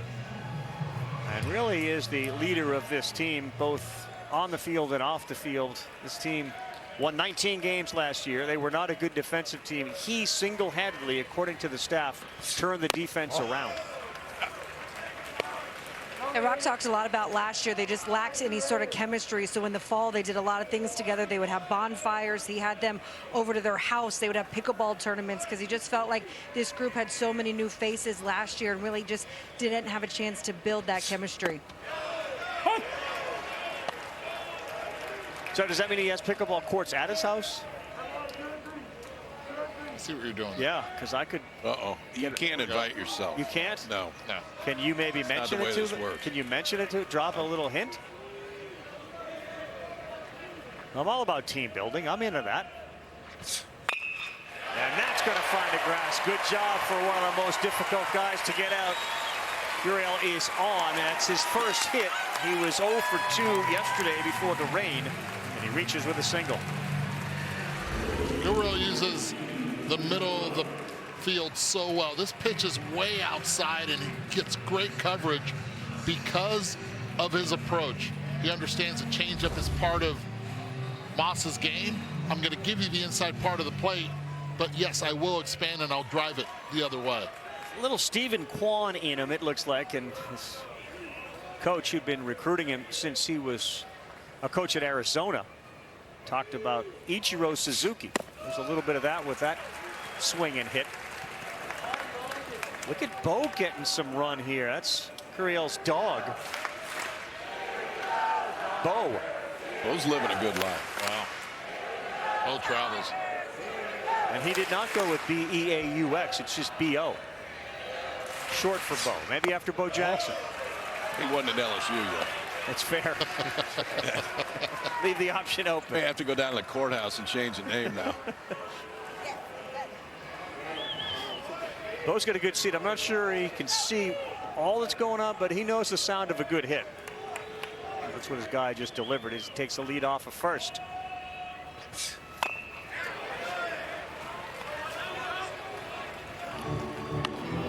And you're going to see a lot of awkward swings similar to that.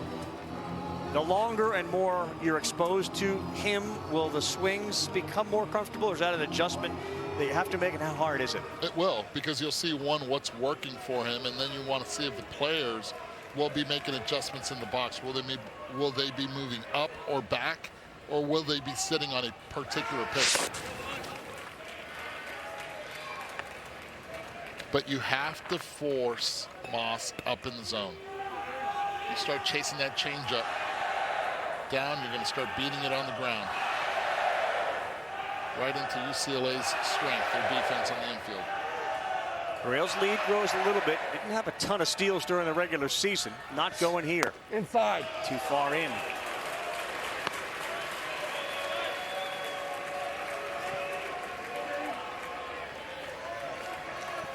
Began the day in the top of the fourth. LSU already with a 2-run lead.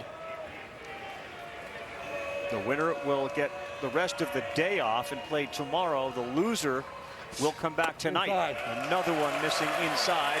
But now you bring up a very dangerous number 3 hitter with 2 on.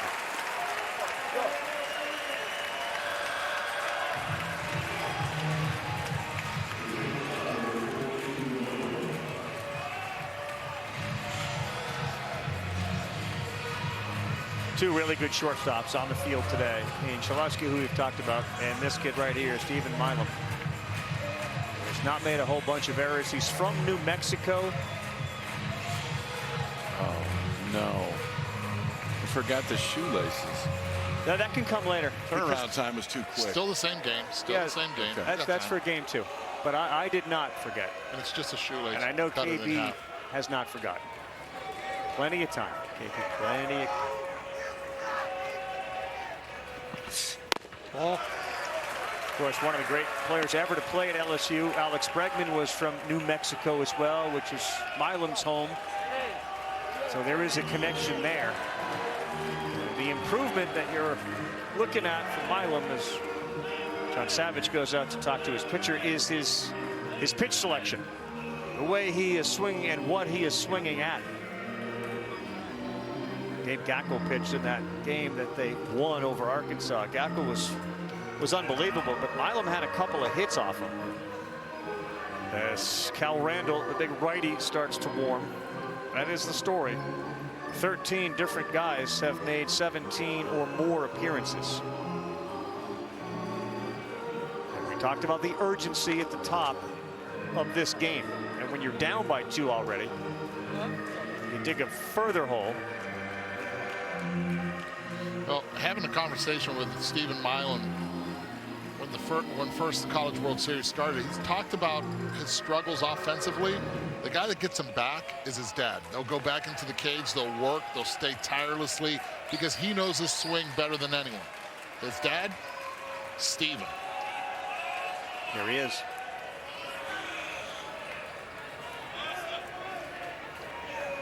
This was an 8th hole hitter and now moved up, obviously, in the order because of those decisions. Had a big chance here early to get more on the board. Finds the corner with a changeup away. Remember Carril's approach the other way. See that ball tailing, a lot of horizontal run. See how Milam also approaches Moss on the mound. And the shortstop Chalowski is up nearly behind second base, so the lone wolf over there is Roman Martin on the left side. This one is up and in to the center fielder who's got it. Curiel's coming in. The throw comes into second, and an RBI for Milam. They get it done with 2 outs, and now lead it 6-3. So, Eddie, that is the spot that Moss doesn't want to pitch, and that's glove side. And Milam kind of talked him into it in that one. Got a changeup, which is Moss's best pitch, but location is the difference, and just put it in a spot that Milam can do damage.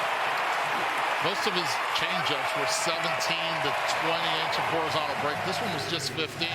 It just stayed up. Didn't have much run. That man right there is able to pad the lead for LSU. Jake Brown got a homer to dead central in a super regional.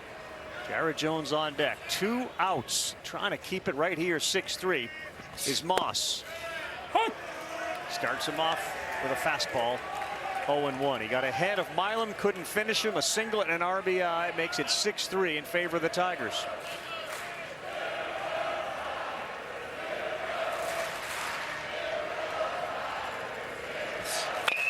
That ball hooked, and it is down in front of and off. Salgado in right. Fry is into third base. Standing up is Milam in the middle of the order. Has done it for LSU. Brown delivers with 2 outs. It's 7-3. Coming into this game, the OPS against the changeup against left-handers was below 100. That is unheard of. So far, LSU has 3 hits from left-handers off that same very pitch, and here's another one. Elevated in a spot that Brown can go get it. This Tiger offense woke up ready to go. Jay Johnson said to me they met last night for a while, went over a bunch of different scenarios, not only with regards to the schedule and the rain, but how they would approach their pitching and some of the things to look for if UCLA decided to throw certain guys. Well, they have made one of those decisions.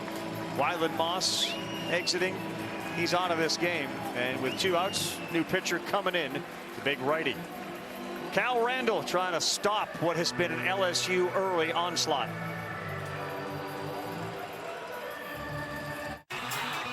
At AT&T, we confidently guarantee our network. Oh, no. What we can't guarantee, you and your teammates being too connected. What up, Chet? Double oh no. I texted you guys I was going to wear. I wore that last week. I got dressed first this morning. I thought you said you were going to A wear connection means something. That's why with AT&T, we'll proactively make it right with a credit for a full day of service if there is a network interruption. That's the AT&T guarantee. When you see a car, you can find it on Auto Trader. Even my TV detective car. Just put your info in the Kelly Blue Book My Wallet, browse personalized monthly payments from dealers in your area, then start and finish the deal online. Case closed.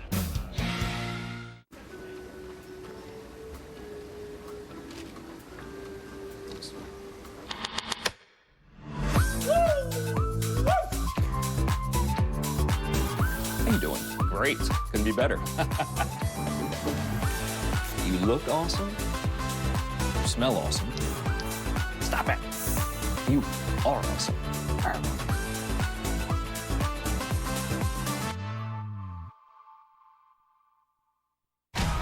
The Men's College World Series on the networks of ESPN. This telecast is copyrighted by the NCAA for the private use of our audience. Any other use of this telecast or any picture, descriptions, or accounts of the game without the NCAA consent is prohibited. Well, it's Steve Milam right down.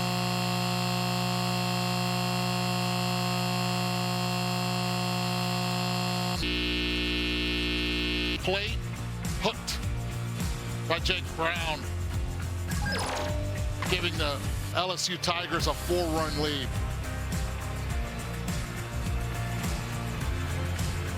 So Cal Randall, stuff is similar as far as usage. It's not as far as velocity. This fastball is going to be in the mid-90s. But yet the changeup is what Randall will go to a lot as well. Both against right-handers and left-handers. Has not given up too many hits this year and has been outstanding against right-handed hitters. And he gets to start with one that's done a little damage, gentlemen, in this game, but yesterday. 3-run shot for Jared Jones in the first changed his game right away. Sure did, just over the outreach of Jared's A.J. Salgado, as Jones had been 0 for 5 with 5 Ks in his prior game. He needed all of the 387 feet.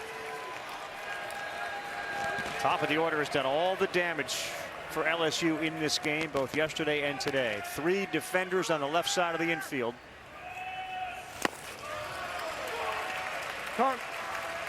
Kid Dillon, who was about in his 20s, is the one that caught Bears' home run ball. He then went out and sought out his parents, gave Jared Jones' dad the home run ball. Dad was so emotional, gave him a huge hug, then went on to find Mom. Mom said, "What can I get you from the concession stand?" as a trade-off. That's a smart mom. That's a mom who knows the way into a kid's stomach and heart. Yeah, there is Mom. Right now focused. We're not worried about any of that.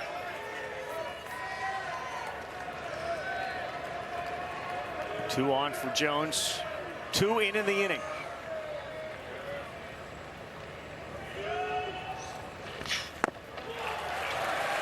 Three balls and no strikes. Talk about gifts. Yesterday, Gage Wood gave the ball of the no-hitter to his dad. Called it a belated Father's Day gift. The greatest Father's Day gift any dad probably could receive from a baseball playing son.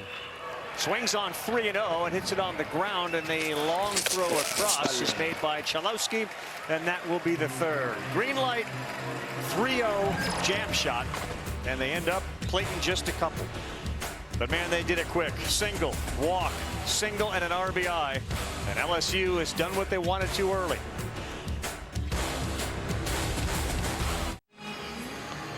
We are back with this 2025 Men's College World Series, the Mural. We are here in Omaha, Nebraska. 75th year of this Men's College World Series. Incredible event hosted by what is a phenomenal city. Home to the Creighton Blue Jays. Very successful basketball program. That's an interesting one. Bruins in the heart. Grandson plays at LSU. Kind of like the skiing shirt that Libby Dunn was wearing the other day. You know, LSU skis, she's there, but a Pittsburgh Pirate second half to the jersey, and she's back up early. Paul had a job to do apparently, so he was here yesterday. The rain, not sure he's still hanging. Not that she doesn't have any jobs to do, but she's here. Yesterday when they put her up on the screen, it was influencer. She's amongst the most powerful of those. Evans back with the bump, and man, he's got now a 4-run cushion. He certainly can give him length. We mentioned the 109 pitches that he threw against Arkansas Little Rock. The sun is shining, and things are starting to work out the way LSU would have liked this morning. Dean West behind 0-2. He's the leadoff man for the Bruins.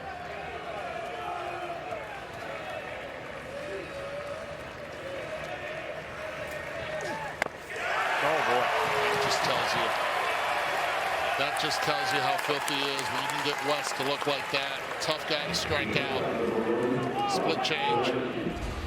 This one's filthy, too. And he gets over the top of it like that, and you start your swing, you got no chance. It is straight down. It's that and the combination of having to dial up for 95, 96. And then he showed the slider in that at bat, too. So, I mean, early returns on Evans is he has the good stuff today. Just missed up. He thought he had himself a strike. One of the disparities between these two teams, and John Savage is used to having guys like, you know, Bauer and Cole and really a whole bunch of phenomenal starters. This one is smoked, lifted to left field, but it's going to hang right up there as Curiel ranges to his left. And there are now 2 out.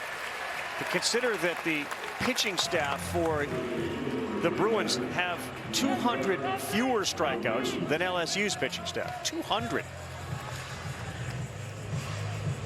Yeah, it's a different approach that John Savage is used to, and he just kind of forced into it based on what arms you have. They've kind of pitched this year from the back end forward, where that bullpen has been more important. But for LSU, there is a whole lot of swing and miss and a whole lot of velocity top to bottom. So 2 quick outs here, and Mulivai Levu swings at the first one on 95.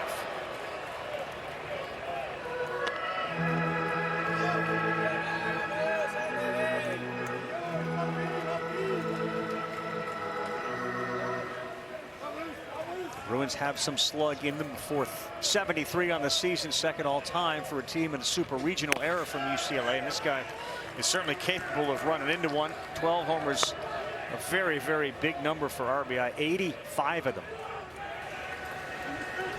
A lot of opportunity there when Wes and Chlowski both with a high on base percentage this season. Right hitting in front of him.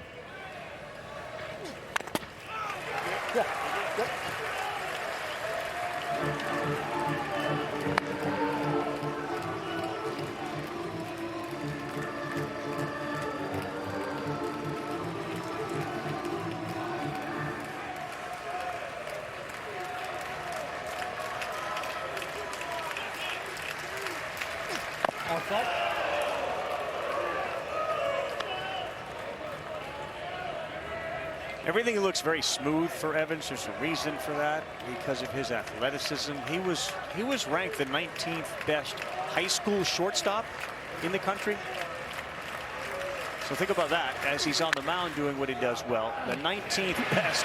He toed the line. Excellent job over there by Jones.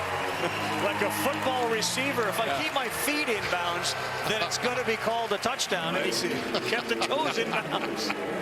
He's playing the NFL, too. He's got 2 feet in right here. We're not going to take any chances. Feet don't matter. It's where it crosses. Not to him, it doesn't. Nope. In this case, it was very good form.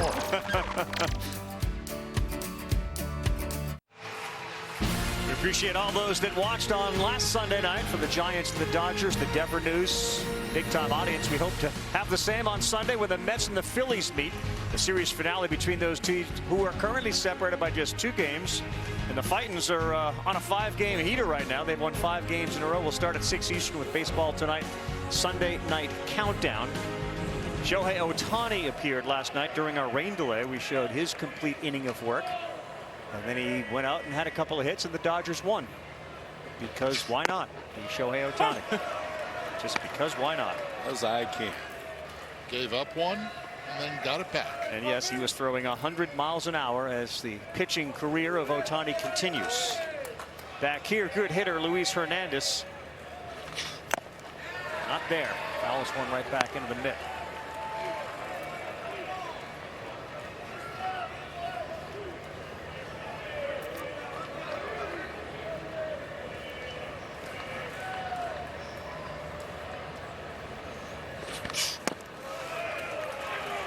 Down 1-2 strike. You imagine doing both of the things that Shohei's doing at the level he's doing it? Great pitcher that you were. Wasn't a great hitter. No, I mean, that's why he's the best there is. Popped up, and that's going to get out of play right behind the dugout. When did you stop hitting? I don't mean like... You are talking to him, right? Yeah. When did you say I'm focused solely on the arm? I stopped hitting. And don't say when I was 6. I never. I think I was 7, but yeah, I hit a little bit in high school. That was enough. What was your other position? This guy can play short with the best of them as he buried that ball right into that mitt. What was your other position? I played a little third, but I couldn't do this. Okay. This is, we were talking about arm angles for Chalowski. Yeah. I mean, he's so comfortable in his understanding of pace. Like how soon do you have to get rid of it? When do you have to let the good one go is pretty next level already. Why are you avoiding the question about your hitting? Because he's better. It's not only the arm, and I'd love to go back to that play. And we'll do it. And one of the big reasons is because he has a feel. Watch his footwork right here. He reads the bounce. He takes a step back to get that hop. And then from there, the arm works from any angle. Michael Braswell.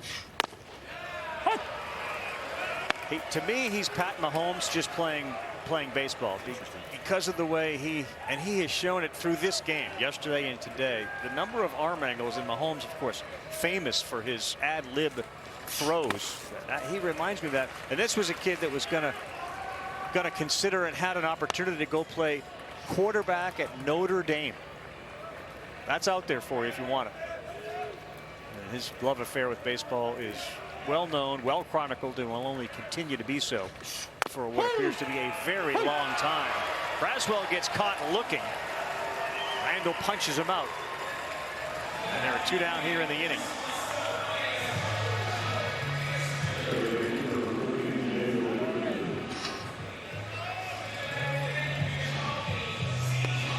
Just got a good look at Jay Johnson there. One thing, KP, all the coaches here are phenomenal. We've seen some guys that, weren't well known that are making a name for them on the national stage. Jay Johnson and Nate Yeskie, you know that they will not leave any part of the game unscouted. Their preparation is as good as any. I'm not saying it's better, but it's as good as they think about everything. He's a maniacal recruiter, too. And always has been. And the ability to go see talent. I mean, he talks about he was on Derek Curella when he was in 7th grade. Yeah. That was when he was still coaching in Arizona. 7th grade. I asked him in our meeting, I said, so what, when I probably should have asked Yeskie, because we got the pitching coach in there. I asked him, I said, so where do you think you have an advantage over others? Like, how do you self-assess yourself? And maybe it is the maniacal recruiting. And in this world of NIL and kind of an open portal, that's an advantage for somebody who's as aggressive as he is and as well. It's a huge advantage, and now you got a pretty good war chest behind it. That helps, and that helps. 2-2 to Daniel Dickinson. And boy, that was very impressive. Couple of punch outs. Caught looking there, Daniel Dickinson. All right. The Bruins are going to have a chance. They're going to need Cal Randall to do this for a few more innings. Good one right there. 2 strikeouts to end it, but big hill to still climb at 7-3 Tigers. Everybody say it with me. Shot to clears. Shot to clears. We've got a dugout full bunch of hungry and humble dogs. The teal is for real. To win 25 straight is ridiculous. We don't care who we play. We're going to play our game and we're going to win. Yeah, you beat 2-0, you got a chance. They know all about that. The last time they were here in 16, they had not lost a game in the tournament, came to Omaha and finished the job. There's the big number, and that's why today and this morning are so important. 28 of the last 34, all but 6, won the World Series championship after starting 2-0. The Chanticleers are here, and generally when they come, they build a nest, and they don't get out of it. A great start for Kevin Schnall, who took over for Gary Gilmore. He's been outstanding, and that is a very, very legitimate college baseball program.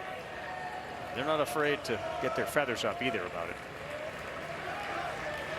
Evans, really good start. 0-2, misses inside to Roman Martin. Just a freshman is Evans. Got the super off, kind of saved their bacon in the regionals. And he's one of those guys that not really sure what his role would be. Boy, that one just got over his head. It's smothered out there by Dickinson, and he makes the play. A rocket right over the head of Evans. And how about Dickinson just get his body in front of it? How about where he's positioned? I mean, right now, if Dickinson's playing straight up, they've got no chance because this is a rocket. And that's 100 miles an hour off the bat, but shaded just to the second base side of the bag. Dickinson in the right spot. Now you know you have plenty of time, so block that thing up. Bare hand, enough time to make the throw over. By the way, Martin is real. Third hard hit ball this game with 2 strikes. Swing and a miss from Salgado. But again, that does speak to the scouting. The maniacal recruiting goes into the maniacal scouting, and that guy was positioned, as you said, in ideally the right place.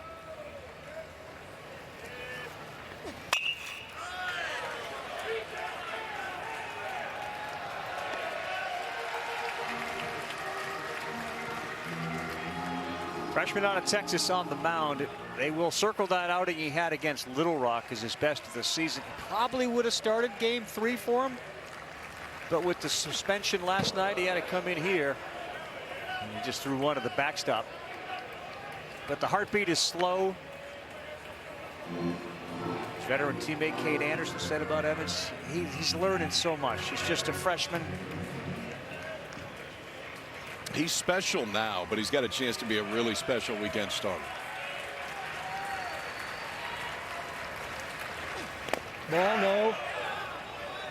No swing. And the other part of it, KP, in his case too, because they have 2 super studs at the top. It's not like you're consistently throwing the same Sunday. You're used differently. You've had periods of time where you haven't pitched in a long time. Yeah, and it's been some starts. It's been some bullpen. They've been able to, because they have Cade Anderson and Anthony Iacin at the top, use them different ways. 2 hard hit balls in this inning. That one 111 off the bat right there on the single by Salgado. Got the dive of Dickinson, who wasn't in exactly the right place to field that one.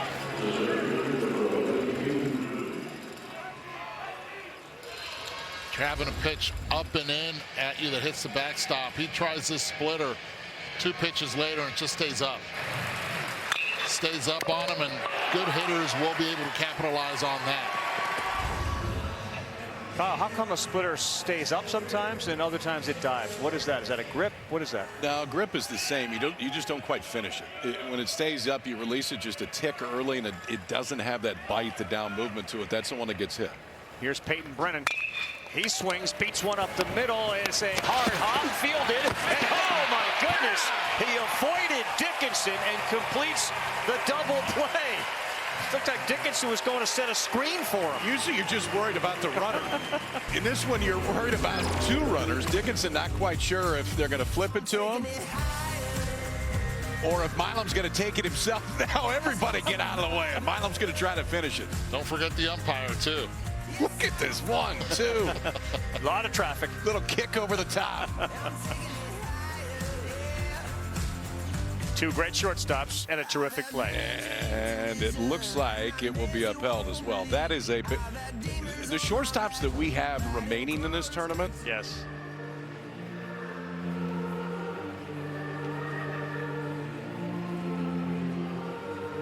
I mean, you've got Ivar Arquette. Yep. We're going to see later on who could be the first position player taken in the draft this year. Hiva Loy. Hiva Loy, who's the SEC Player of the Year. Milam, who just did a Houdini act trying to get around second base, and Rock Chalowski could be the first pick in the draft next year.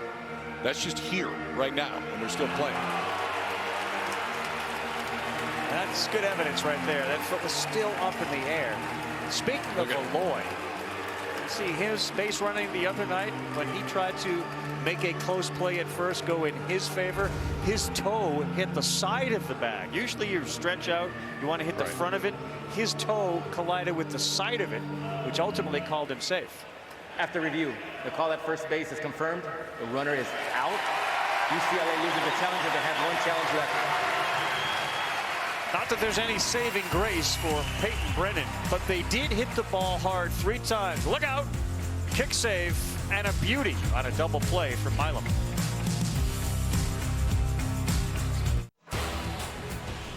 Baton Rouge, Louisiana. It's not exactly close, but man, they got directs. They'll get in cars, they'll take RVs. That Saturday night showdown between Arkansas and LSU had the massive parking lot just over the left field wall here. Crowded and active early activity all day Saturday led to that Saturday night game, which ended up being an LSU showdown, and they won it 4-1. Arkansas bounced back behind Gage Wood yesterday, and they are waiting in the weeds for another game tonight. Stanfield up against Randall, who fires here. The challenge Kyle talked about, it's not waking up, it's how long they can keep Randall in and awake. So far, so good, but doesn't have a whole bunch of long outings. Oh, just down.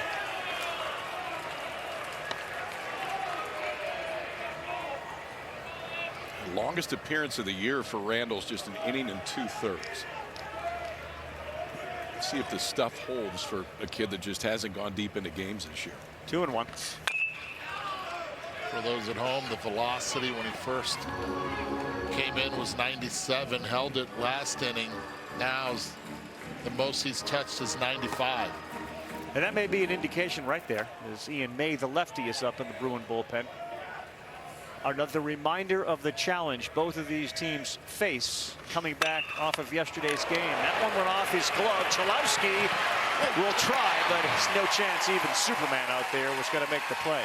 I know he should put that in his pocket, but I still wanted to see him throw it. I agree with you. I mean, he's got no chance, but I don't really care. I'm being selfish now. I just wanted to see him throw it. Just add it to the highlight reel. Forget if it's an out or not. And good job by Stanfield here. Just hit it right back up the middle. Randall couldn't pick it, but we're just enjoying the athleticism at short.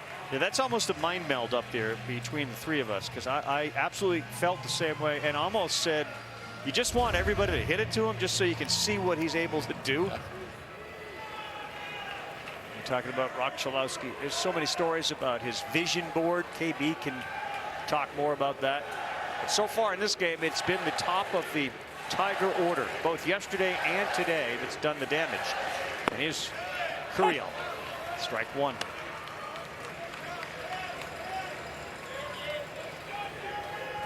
Who do you see? I got a little Stephen Kwan with the way that he holds his bat. Yeah, the start, I can see that. He will go the other way, as he did with his hit in the fourth. You don't see a lot of freshmen that go through the Southeastern Conference that walk more than they strike out their freshman year. And his pitch selection, his at-bats so far in this tournament have been so advanced.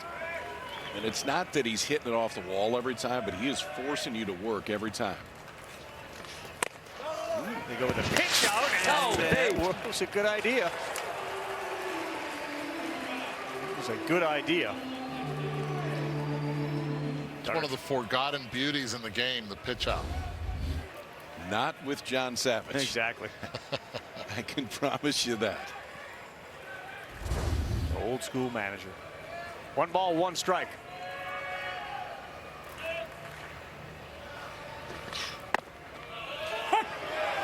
One and two. Johnson said about Curiel, if his body had matured a little bit earlier, he'd be a pro. You know, he has certainly benefited from being at LSU with all the advantages they have there, and nutrition, weight room, workout, etc. His body has changed dramatically, and that one hit him. And those are the indications right there that we're looking at. Really good control when he first came in. The velocity was up. It's a high leg kick. It's a lot of effort. And there now you get Curiel on for Ethan Fry, who's been on already 3 times in this game.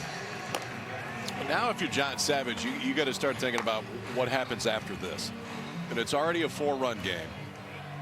What you really can't do is burn too many guys that potentially can't go tonight. Exactly. Because they're going to come back if they get beat.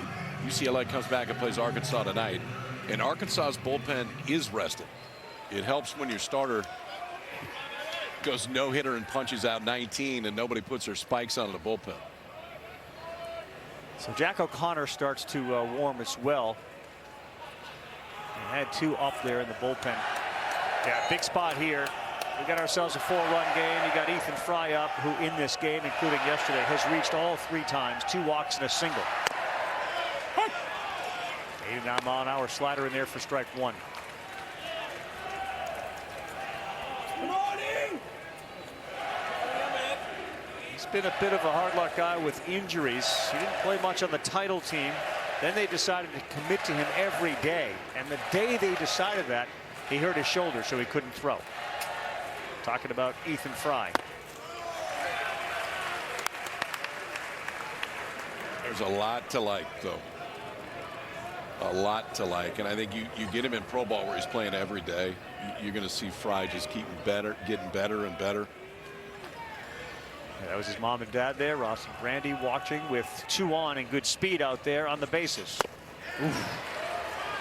Swinging for the seats out there in left.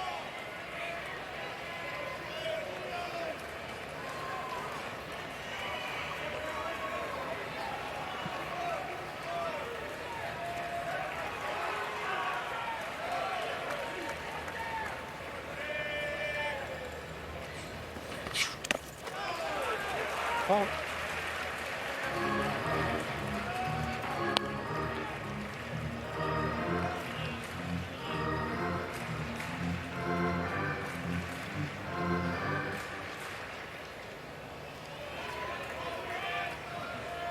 He had the big hit in the Super Regional. In that comeback where they were down 5-1, they ended up winning 10-6.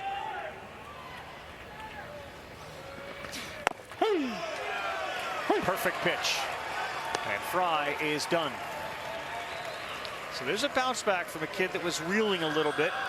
Catches Ethan Fry looking. And an unproductive plate appearance with runners at first and second for the 2-hole hitter. Now for Randall, those last 2 pitches just lean into the fastball. 97. The last one just stays at the bottom part of the zone, and Fry can't pull the trigger thinking it's going to have some movement down and out. It just stayed right there. Here comes John Savage. He's made the move already to the bullpen. They're going to go left on left to try to deal with Stephen Milam. Get you the numbers on what that means when we come back. Timeout here in Omaha. It is 11 a.m. We're in the bottom of the 6th.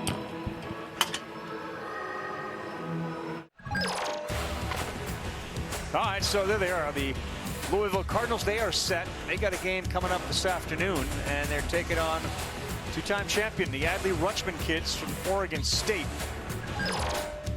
Beavers and the Cardinals. Cages underneath Charles Schwab Field have been busy since early this morning. As we remind everybody, this double elimination format, we've had some teams exit already, Arkansas and Murray State. I like to say here 0-2 and a barbecue. They are gone. The winner of this one has the night off. The loser will face Arkansas tonight, and our next one comes up at 2 o'clock Eastern time.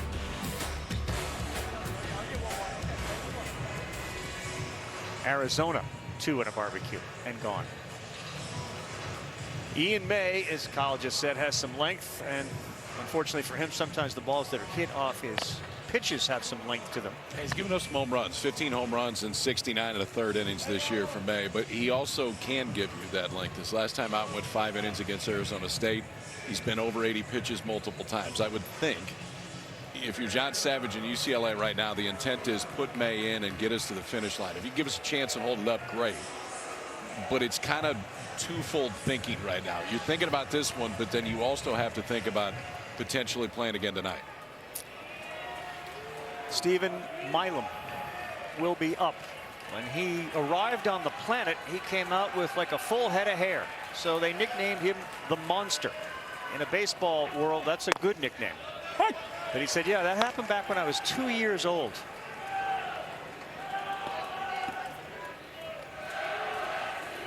.5'8", 177. The monster part of him comes with his ability to make contact with a baseball. Yep, I'm good.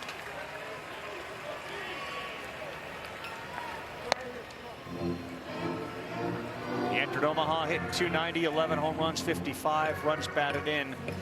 And he is a real hard strikeout. 22 strikeouts in 234 plate appearances. A single, a walk, a single, and an RBI so far in this game.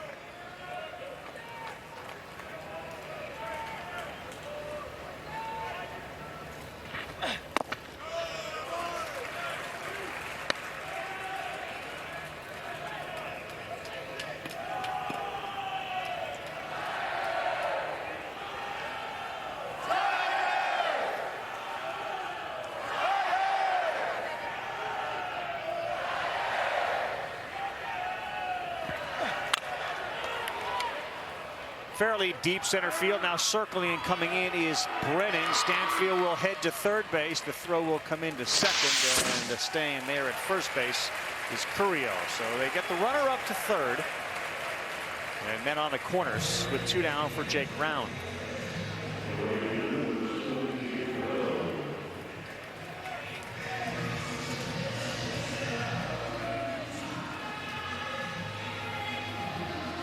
Monster Milam done for that plate appearance. Good job by May getting ahead of Milam, being able to be 1 pitch away from getting out of this inning and giving his offense an opportunity.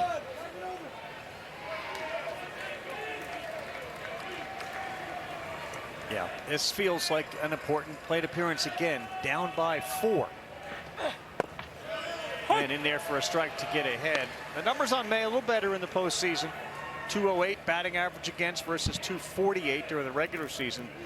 And for all the home runs he gave up so far in 7 postseason innings, just 1 extra base hit allowed in the postseason. It's been very good against left-handers this year too. Outside. Thought process when you bring him in is get Milam to the right side, then you get the left-hander right after. If you can get them both, they're out of the inning.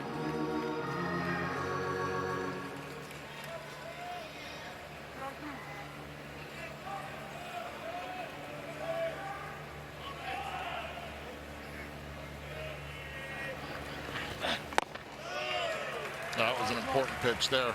1-1 now, it turns to 2-1, especially with Joe Jones on deck. Be lefty against righty.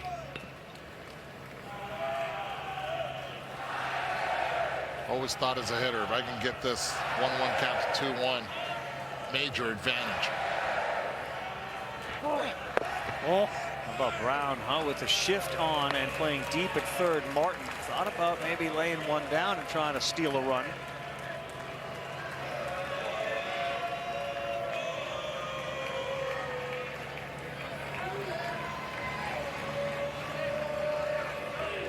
Homers on the year for Jake Brown. A couple of hits in this game. Here it comes, and that is in there for a strike to go 3-2 with a breaking pitch. Sit in the same tunnel right now if you're Brown. Saw it 3-1. Can throw for a strike. He'll do it again. If he throws you a fastball, you can tip your cap.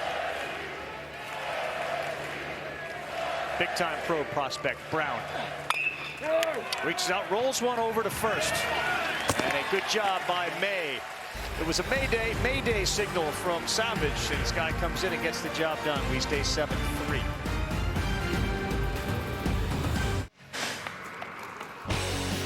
Now Casey Nevis just a freshman, but feeling pretty good. Loving combo. Elevated fastball, slider.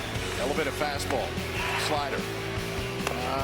We're going to show you the other one. Kind of the difference maker too. That split has been so good today, but it's on the heels of 95 at the top of the zone. Evans cruising so far since he's come into this one. We talked about the length he's given him. He did go 6 innings in the regional. 3 innings, 38 pitches. Has been efficient with that pitch count. Hadn't walked anybody. He's a 6'2", 194-pounder, a freshman out of Houston, Texas. Talked about his athleticism. One of the higher-rated pitchers coming out, obviously, but also it's like a top 20 shortstop in the country. 3 no-hitters as a high school. Yeah. Not bad. And he gets 7, 8, 9. It'll be Blake Baltz and then Cash Duggar and Phoenix Call. as LSU tries to win this one. And by doing so, avoid having to play tonight against Arkansas. UCLA program's in an interesting spot for those that haven't followed college baseball or West Coast baseball. They were booted out of their stadium, Jackie Robinson Stadium, with a kind of a local fight against the group there who are claiming that the property is on their property. That's still being litigated out. Looks like July 1 is going to be the day that they get some answers on it, but there's a bit of a question as to how that plays out, where they play next year. Their head coach, John Savage, who's been there 21 years, doesn't have a contract for next season. And all these kids are sophomores. So they got a really good club coming back. They'd have a great club coming back. Yeah, and you got a really good head coach that has been there 20 years. Baltz is gone. Another punch out there. So what does your crystal ball say? How does that play out? And I know the off the field stuff is a really weird one. Not his contract, but Jackie Robinson Stadium. Yeah, I mean, it's a great college stadium on the West Coast, and it's on VA land, and there's a lot to it. But ultimately, they got to figure out a way to let UCLA play there. And they got to get his deal done, because John Savage is UCLA baseball. I mean, the history that's been built in the postseason, a lot of it is when he's been at the helm. Of course, they're in the Big Ten now. And the Big Ten, at one point, was a really good baseball conference. On the corner on the inside. The Big Ten won 6 of the first 20 titles. They haven't won one since the Buckeyes in 1966, and yet he spoke favorably of what he observed from the Big Ten in his first year. But what was his first reaction when he was told, hey, we're going to the Big Ten? Shocked? I think everybody was. Yeah. But when you look at the growth of the Big Ten from a baseball standpoint, you had UCLA, SC, Washington, and Oregon. There's some pretty good clubs right there that make the Big Ten instantly a different league. It wasn't that long ago, just 6 years ago, Michigan was playing for the national championship here. If you look at over the glove of Braswell at third, and a good solid line drive from Cash Duggar, who's got 2 hits since we woke up today.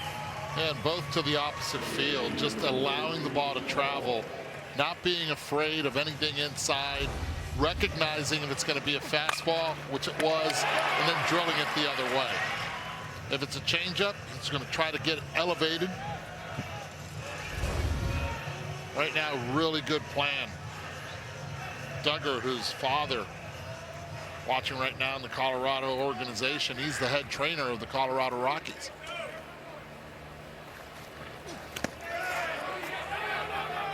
He's the head trainer for the Rockies, not the psychologist or anything like that. He does the physical stuff. He does everything. Trainers do everything. The way that things have gone there, you may be some consultations. Come on in, let's talk about this. Go. Things are going to get better. They are. They have to. They won last night. Yeah. There you go. That's our half-fill guy. KP, always looking on the bright side. Good one there. Inside on the hands of Call.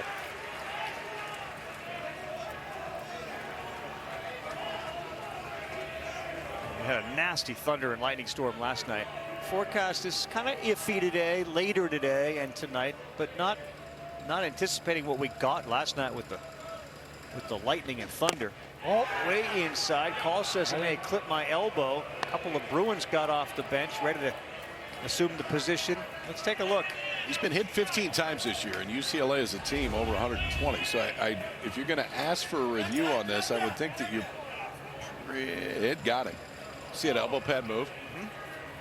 It got him, and that is a part of UCLA's offense. We talk about with Coastal, it's a big part of their offense, but they're not going to move too far when that's coming in. And he actually is trying to get out of the way a little bit, but I think it still clipped him.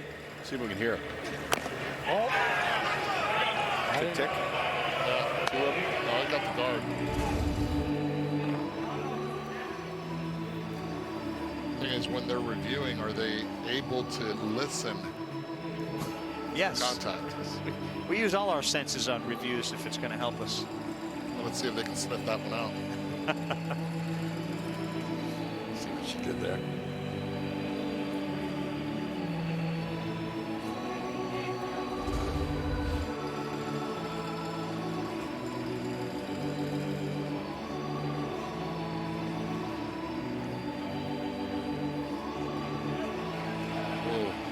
You need audio. I know this doesn't figure into the equation, but he's not going to ask for a review right there unless it's right. Yeah. Because you don't want to waste a review. Right. Open your ears up and listen. Oh. I didn't open them up. Sorry. Open thy ears. Nope. Oh. I didn't have it hit anybody.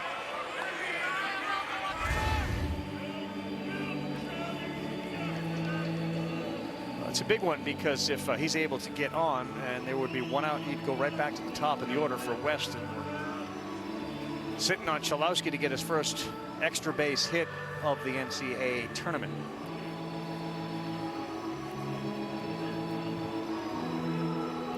Gotta get that right hand up. That was a weird one, asking people to listen to something that would be impossible to decipher. It just...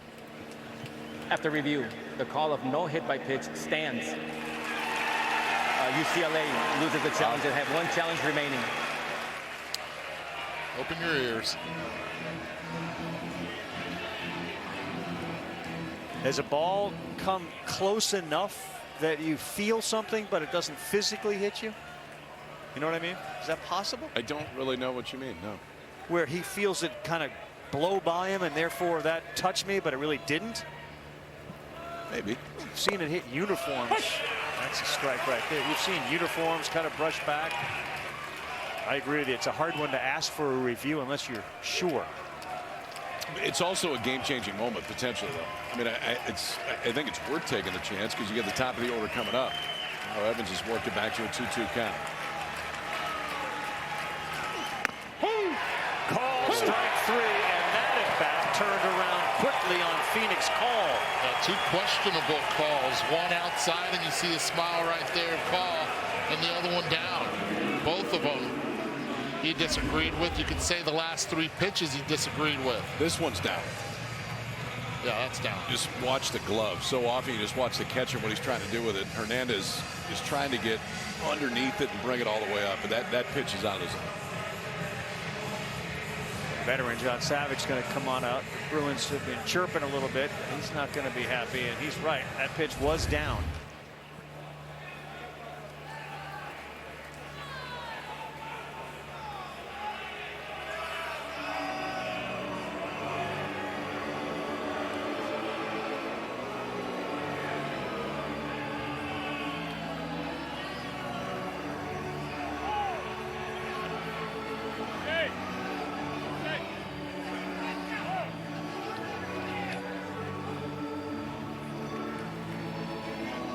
We got warnings just on arguing balls and strike from the bench, which is pretty understandable. I don't think anybody got thrown out. I mean, just think about that at bat, how it could have flipped so quick. If it's hit by pitch, we had first and second, top of the order coming up, just one out. And then if that pitch is called a ball, it's a 3-2 count, and call still standing there. Roman Martin, the third baseman, was kind of top stepping it there, and he was told to simmer it down. Now West swinging a miss.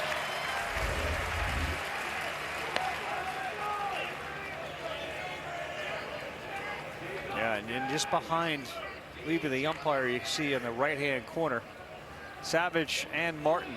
And that's where the umpire took out his notepad and wrote down some names and numbers. Oh. So yeah, Evans continues to pound that fastball up, not afraid to come in. And then that split change just being so good, appearing like a strike in the bottom of the zone before it disappears. Dean West did hit 4 homers during the regular season, but the outfield is very shallow against him, and this one is heading towards the LSU dugout and will get over it.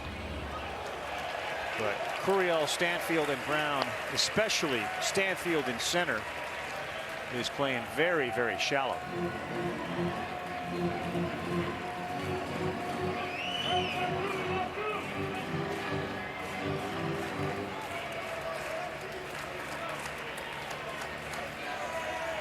We've seen all the defense that Cholowski has shown us. We have not yet seen the other side of that game, that terrific offensive ability. He's on deck, but it's a 1-2 to West. Stays alive. It's a good job just to get a piece right there, because that's exactly where Evans wanted to throw it. The one that he's got a bunch of strikeouts today, that split that ends up down and out of the zone. And West gets just enough to stay alive.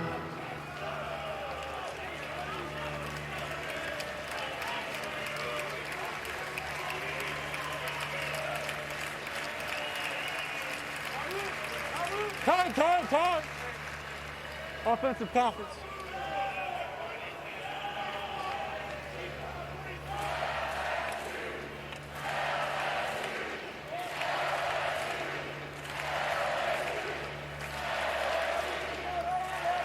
The Bruins got through the Super Regional by beating UTSA.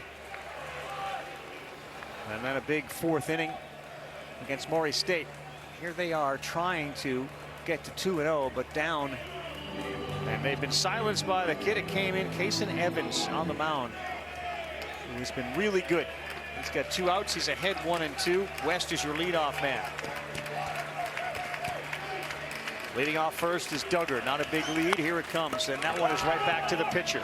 Evans, the shortstop, one of the best in the country, made that look very simple. He's made the whole game look very simple so far today. Bottom of the 7th coming up. Tigers got a 7-3 lead. We got Tigers, we got Bruins, we got Cardinals, we got Beavers. That's the effect of the rain last night. But you can make it out. The bracket is winding down.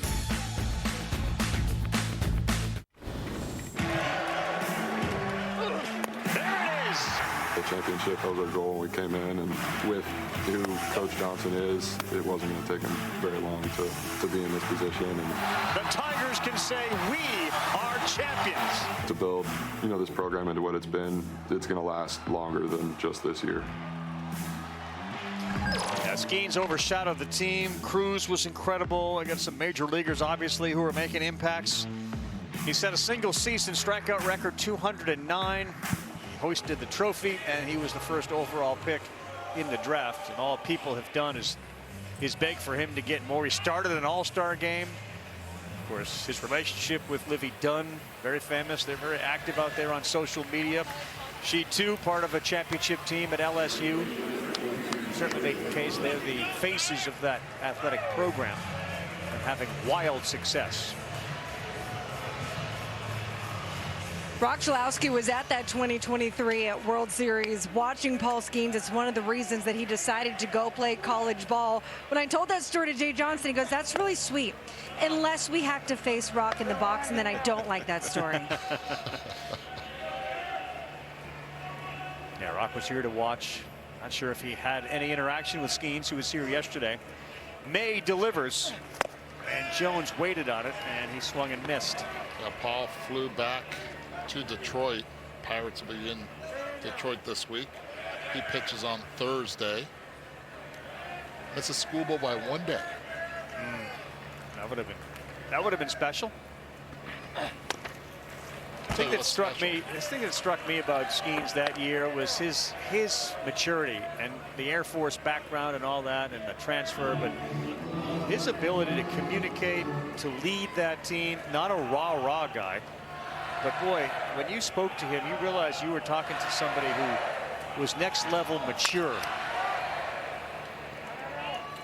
He feels like a guy that's in control of every situation. Yeah.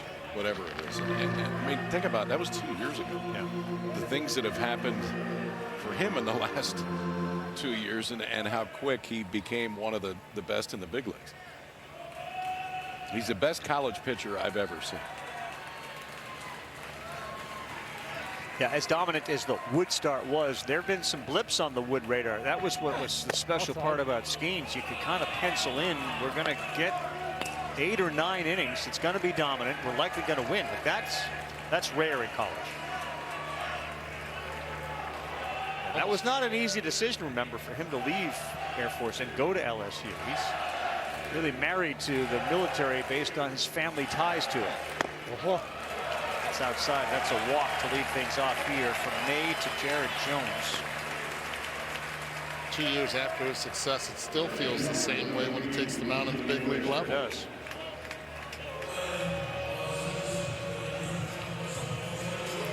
Yeah, control is a good word, though, KP. He just, nothing ever feels rushed, ever.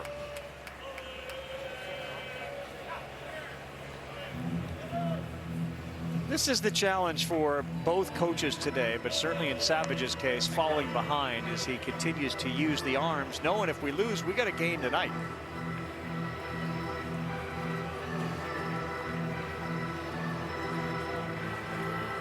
The righty Jack O'Connor is coming in. We'll come back. It's the bottom of the 7th, the first of 3 potential games today.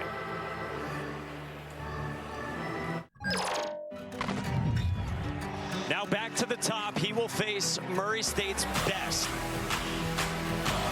The 1-2. Swing and a miss! Greatness from Gage! A no-hitter! Hero, Giants, legends, we're on the ride. And it was a ground ball to first, took a bad hop. Reese Robinette made a nice play. Didn't necessarily have the signature defensive play that you get because he was so dominant, but he joins a couple of Jims, Hurler and Wicks in 1960 for the Beavers. And now Gage Wood etched his name into World Series history. There was never a blip, like there was never any sort of diminished velocity. The quality of the pitch in the first, the third, the fifth, and the ninth were identical. You could make the case he got more and more focused as the game wore on. I mean, he went into all kinds of get out of my head mode. He was locked. The tough thing too is it was tight the entire game. So it's not like it's a 7, 8, 9 nothing game. Every single pitch mattered in an elimination game. Phenomenal work by Gage Wood yesterday as Jack O'Connor's on to throw one to Luis Hernandez at 87, and that missed.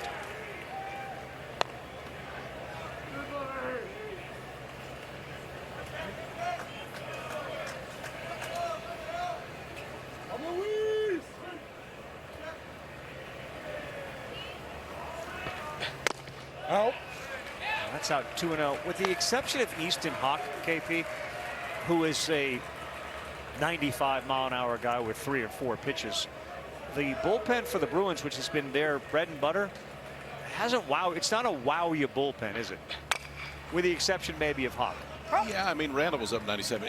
It isn't from a pure velocity like what we would call stuff standpoint, which a lot of times starts with velocity. It is from a pitchability standpoint, and that's what they've done a really good job of this year, is maybe not as much swing and miss, but a whole lot of lighter contact. That's really who O'Connor has been this year. 17 strikeouts in 25 innings, but a 1.80 ERA. Oh.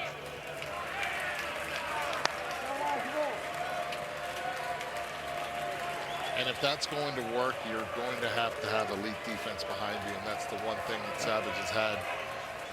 Recruiting shortstops to play all over the infield.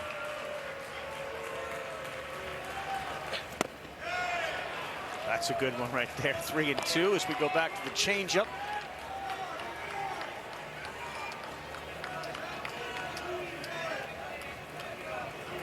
Hernandez a single and an RBI.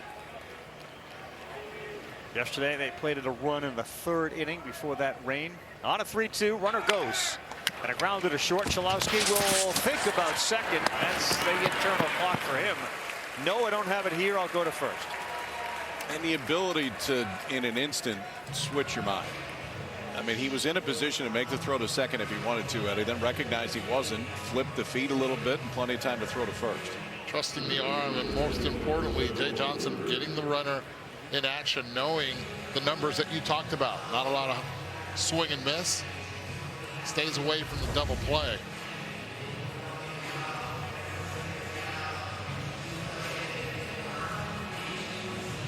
So the Bruins, one of 3 teams that are here from the West Coast. John Savage, of course, been there forever. That's what he said about West Coast baseball. Having, I think, 3 Pac-12 teams for the first time since 1988 is pretty cool. When you hear, hey, West Coast baseball's dead, I think it's the furthest from the truth. It is alive. All kinds of good players and good teams and good coaches. So I think this is a proof of that. Well, so far, Arizona struggled. They are out. We got the Bruins here. The Beavers coming up as Braswell looks at a strike. KP, you, of course, shined at Stanford. What for people that are watching, what does that mean, West Coast baseball? I mean, for the most part, it's always been teams that can skill you out. I mean, you know that you're going to have to defend and defend the small ball. The back pick, we've already seen UCLA do that here. And they're going to throw a lot of strikes. Braswell on a line, fielded on a hop, call. Yeah, we'll throw him out. What's interesting is, and I know they're not from the West Coast, Coastal is like an old school Cal State Fullerton team that will defend all over the place. They're going to hang over the plate. They've got really good arms. They're going to hit gaps. They're not going to hit a ton of home runs, and they can run. So even though they're not here, I'd say we have 4 West Coast teams that are here, or they're not from the West Coast. But you can see the history, and this is what John's done since he's been there. Hey, here you go. There we found one. Oh, boy, Scotty.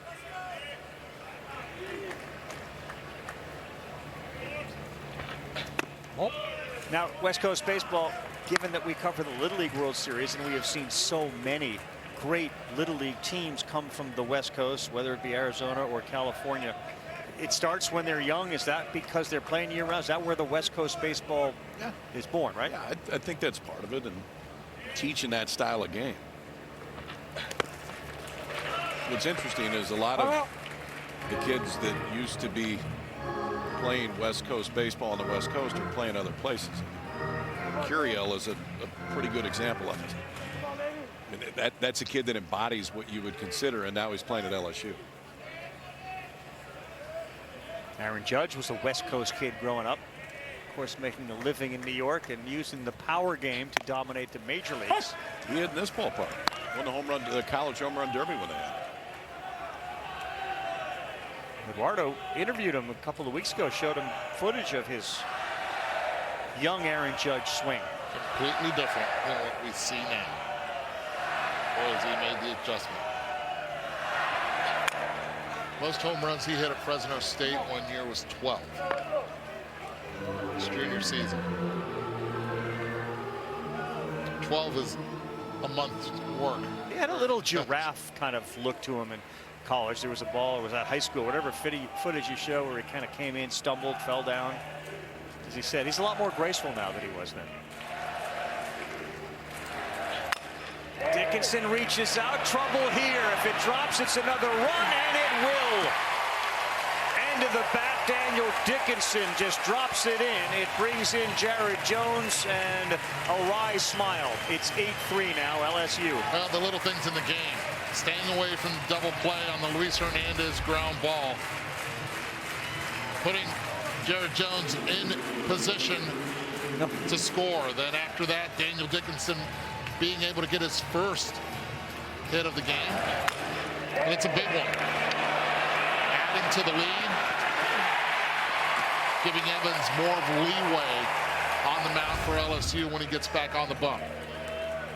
That was literally off the end of the bat on a pitch that wasn't even close. 61 miles an hour off the bat at a 47-degree launch angle. Plays like 100 miles per hour. That's not a base hit most of the time, but he put it in the right spot there. Salgado, the right fielder, just too deep, had no chance. Call gave it everything he could. And now back to Stanfield with a 5-run cushion for LSU. He doesn't do soft contact. You said it.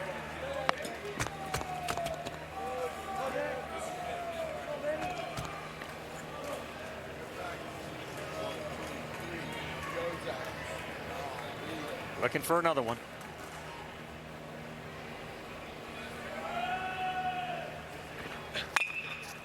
On the ground, and Call will go to first base.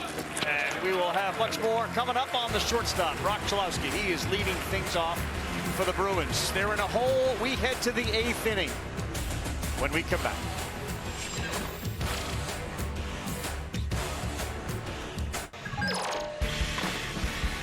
Welcome back to Men's College World Series. Case and Evans back out for the top of the 8th. He'll face Rock Chalowski coming up first for UCLA.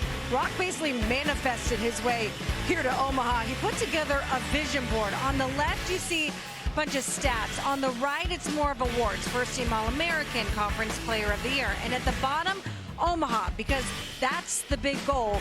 The other interesting part about the stats on the left, how he came up with them, from Dylan Cruz's year. Really? So it was Skeens and Cruz. He was into that LSU team. He really struggled here. He's really struggled offensively throughout the course of the NCAA tournament, as even Savage said. I mean, that's the remarkable part about where we're at. We've done it without him offensively. If they're gonna hang around here for a while, he needs to be a part of it offensively. He's been great defensively. I mean, none of it has affected him on that side of it, but that is, for me, the college player of the year, and it just hasn't been there offensively the last few weeks.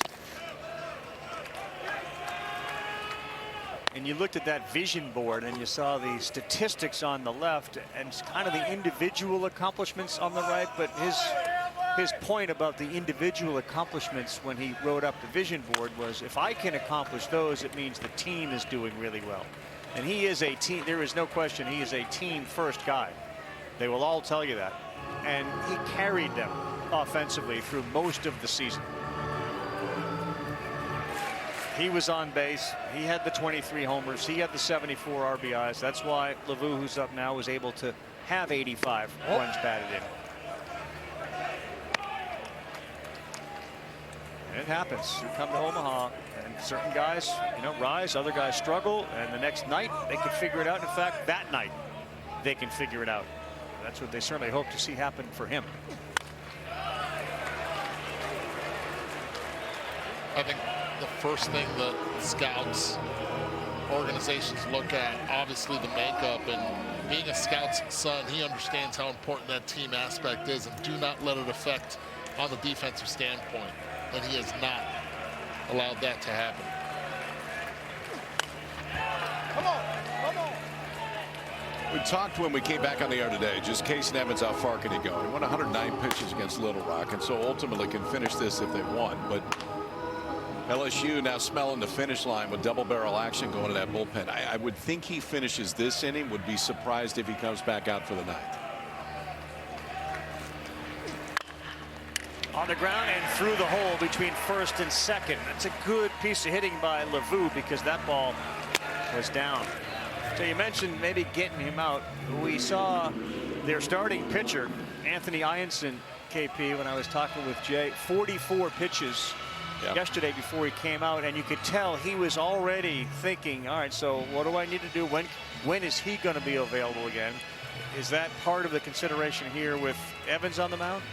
It is, but now becomes the advantage of whoever wins this, but it looks like it'll be LSU of the 2-0, because you play tomorrow and they got to beat you twice to get to the finals. So I would think if this holds, Ianson's potentially in play tomorrow, maybe out of the bullpen. Okay.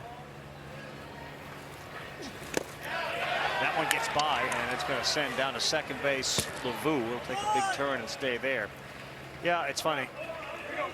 You guys talked about how much they could get out of a pitcher, and Eddie brought it up with, I think it was Randall, where all of a sudden the control started to lose itself. Here you got a single and then a wild pitch, and they got guys warming up in the pen. And Nate Yeskie out. This may be just a how you feel in check right here. Now, most guys are going to tell you I feel great. Maybe it's a meaningless question, but Nate gets a chance to look him in the eye too and see if the fatigue is getting there. He's been great. He's 4 innings shutout relief, 3 hits, no walks, 5 Ks. With the hit he's given up here now, 4 hits. Been really good. This guy's really good too, isn't he, Kyle? Nate Yeskie. We talked about Oregon State winning those titles. What makes him phenomenal? First of all, just his understanding of how to communicate with pitchers, and there's so many different personalities that you have to deal with. He made an interesting comment today, and it was about Case and Evans, about how he's been holding his hands further away from his body when he's in the windup and the stretch. And he said, years ago I probably would have tried to change it, but it's working. And so I think the experience that Nate has had, he's been at Oregon State, he's been at Arizona, he's been at A&M, and now at LSU. The trust factor for guys that work with him is through the roof, because all you got to do is look at what he's done up to this point.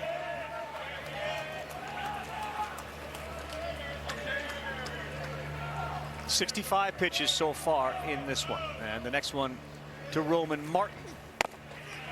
We saw Jay Johnson go for the mound visit in the first inning with Anthony Ianson yesterday. I asked him, how do you know when you go up or Yeskie goes up? He says, if it's something between the ears, then I like to go out there. If it's something more mechanical or stuff related, that's when Yeskie goes out. But it's interesting that the evolution of the two of them, because Jay told me this morning in 2023 when they won it all, Jay made every single mound visit that year. It's probably an earning of the trust as well. How about Roman Martin right now? Again with 2 strikes. He's 1 for 3 in this game, but every ball that he has hit with 2 strikes so far has been really hard.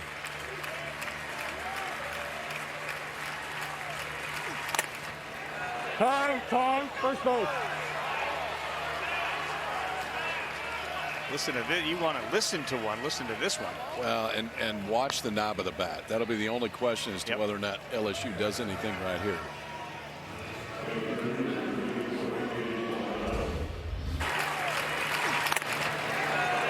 Time, first base.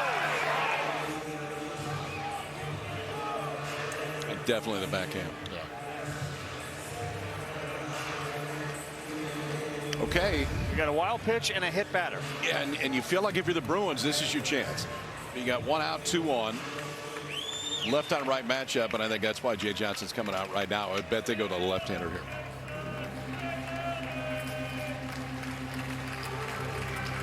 That's the hand that he put up. So it looks like Shores will stay out there. Williams is going to come in. Big spot for a good guy. A.J. Salgado with 12 homers, 54 RBIs. But a big round of applause that Kason Evans will get from the LSU faithful for what he did today. He was the bridge. And in this city, bridges are very important.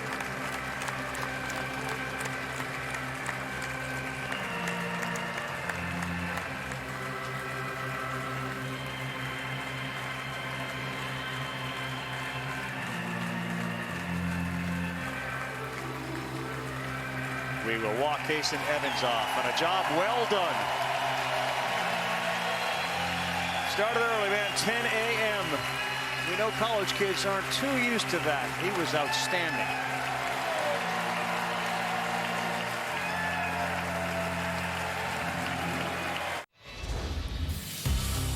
Well, the NCAA Men's College World Series is presented by Capital One. What's in your wallet? Kind of recapping our game, which has now gone over 2 days. The big home run, a 3-run shot, suspended. We came back, and yep, Kason Evans was outstanding, shutting down those Bruins bats. And the bats for LSU did enough. They got 2 in the 4th, added another insurance run in the 7th. But Kason Evans' job well done. In this odd suspended game resumption with the possibility of playing tonight, he ate up a chunk of innings, and that was huge. He did, and there's a 0 in the run column right there too. So you eat innings up, you hold the lead, LSU expands, and now you go to the freshman left-hander. So 2 freshman arms today for LSU. Cooper Williams has been outstanding against lefties. Look at that hometown. There's a pretty good right-hander through there. Nolan Ryan out of Alvin, Texas. Righties, lefties, and you can see the split. One is because the changeup is so good, but ultimately for Williams, you bring him in his spot because there's 4 straight lefties due up, at least, for UCLA, and they like that left-left matchup, but clearly he's been good against both all year. That's a great point. Salgado, Brennan, Baltz, and Duggar. Same high school as well in Alvin, Texas, right? With Nathan Valdi also coming from the same high school. Now, while Chalowski has struggled, this guy hasn't in the postseason. And neither is Brennan. So 2 big left-handed bats, and the first pitch catches the bottom of the zone, 0-1.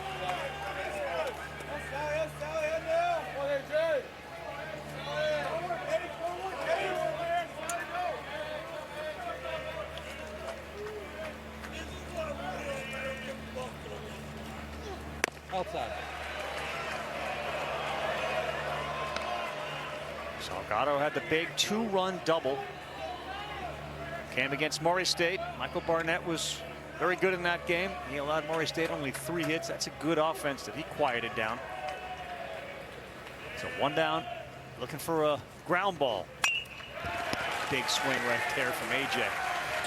And for UCLA, the left-handers are going to have to handle that pitch. That was one they could handle. That was a slider that was in a spot they could hit. But that is Williams' best offering against left-handed hitters.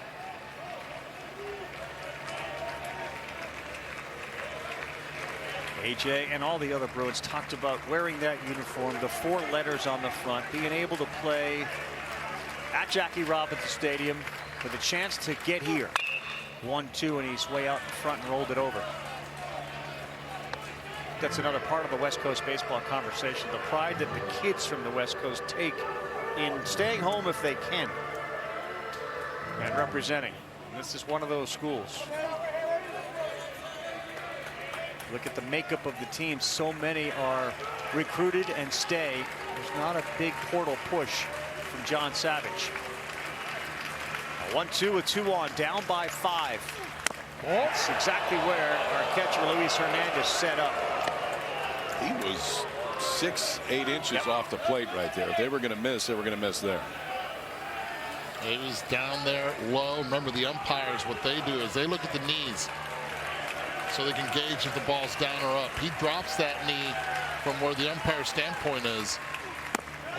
Tough to decipher if that ball is the borderline pitch to call it. That's one of the reasons why catchers, not only to save their legs, but also to make it difficult on the umpire with the call down low. Big pitch right here, 3-2. Sure is, with the bases loaded and Peyton Brennan on deck. First and second, and now they are loaded for Brennan. Ball outside.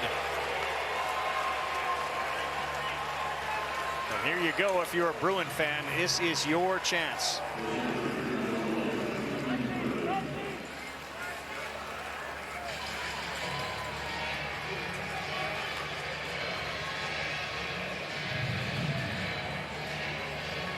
See what this offensive approach is right here. I mean, you got to walk to load him up. If you're Brennan, you're probably assuming you're going to get a first pitch fastball this year. Lefties against Williams this year, against that fastball, the OPS is over 1,000. So that is the pitch that they've been able to handle. 5-run game, and the first pitch is right down there for a strike. So Mu'availavoe is at third base. Out there at second base, Roman Martin, AJ Salgado. That's 3, 4, 5 in the order. Brennan's a 6 hitter, and he came into today hitting over 500 in the tournament. Gets the call, the jump ahead, 0-2.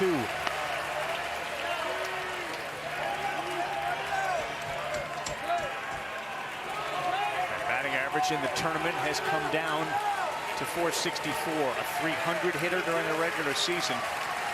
And there is some pop in the bat. 6 homers. The 0-2. That's who Brennan has been while he's been hot. He stays up the middle the other way.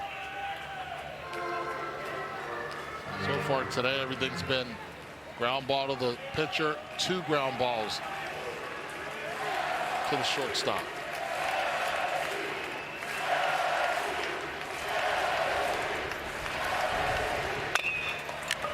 On the ground, Dickinson will go to second, and that's all they're going to get. They do get the run in, slowly hit ball, and it's 8-4.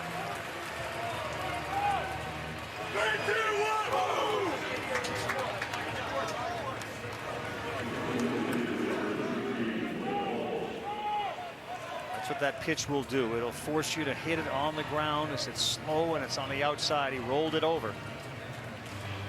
Guy that's come up with more runners on base for UCLA than anybody in the tournament, Blake Baltz.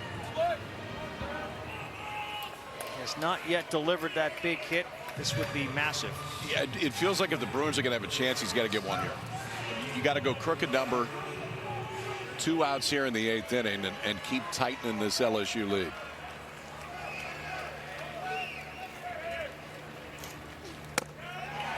Good pitch to start. Cooper Williams got ahead. Brennan got the rollover. And Baltz is going to have a little conversation about the offensive approach.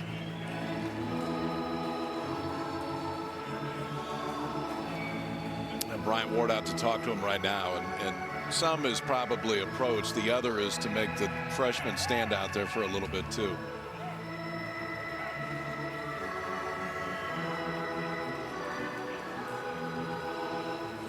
So you're saying there's some gamesmanship in this game? Every once in a while that exists. That happens, yeah. Okay.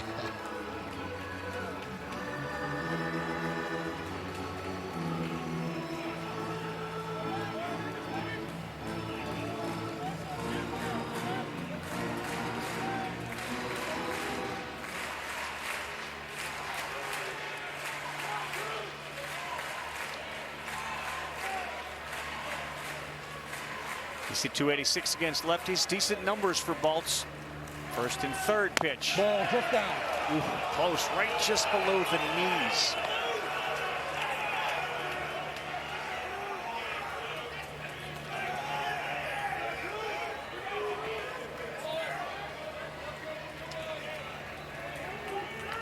Personally, 0 for 7, left 8 on base here at the World Series. Baltz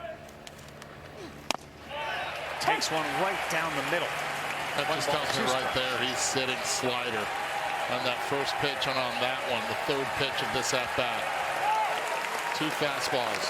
Now see if they stay with it.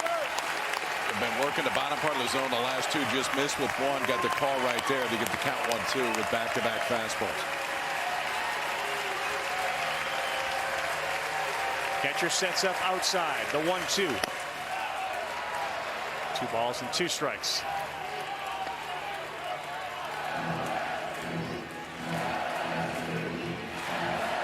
Rancho Santa Margarita, California. Baltz from a baseball playing family. His grandfather played for the Braves and the Brewers in the 1950s.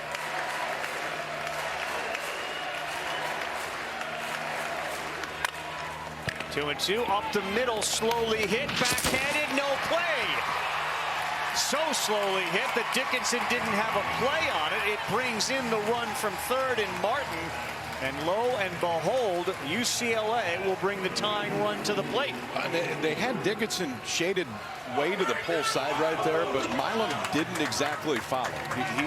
He was not shaded on the second base side. And watch where Milam starts. It's not straight up shortstop, but a ways away. If he's more into the shift, maybe you have a chance. But I think it was just one of those where it's hitting the right spot. Not hit hard, but hitting the right spot. And it pushes another one across for UCLA.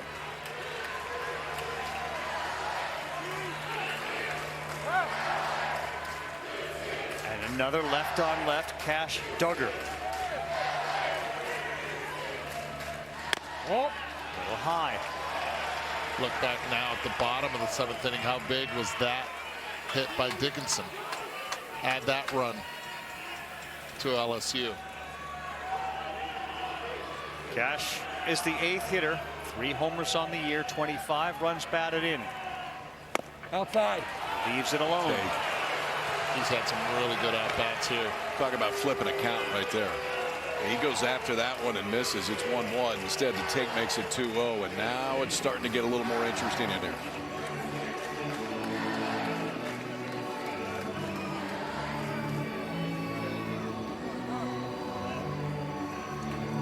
Johnson, Nate Yeske decided to take Casey Evans out of the game. They went with the lefty to face the lefties. There hadn't been a lot of hard hit here. Had the 2 balls on the infield.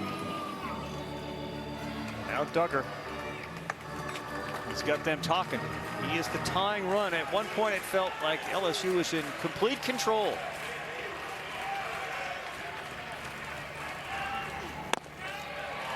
Two and one. I know Dad has to be watching right now at Nationals Park. He's the head trainer for the Colorado Rockies. 2-1 count.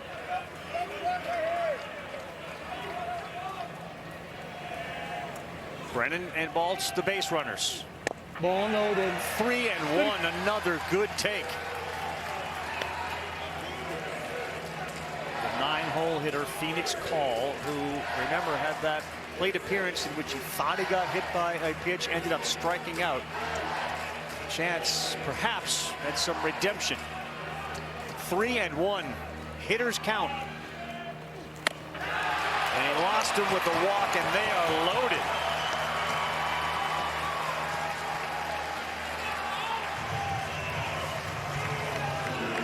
Chase Shores was up and throwing at one point in that LSU bullpen. He is no longer, which means one of two things. Either he's ready and coming in or won't. And it looks like they'll go to the right-hander that could run it up to 100 right here. Assuming Johnson looks out there, and he does, and he points. Shores is going to come into a situation unlike many. Bases are loaded. You're in Omaha at the World Series. You win, you get a day off. You lose, you come back and play hours from now. It's on 8-5.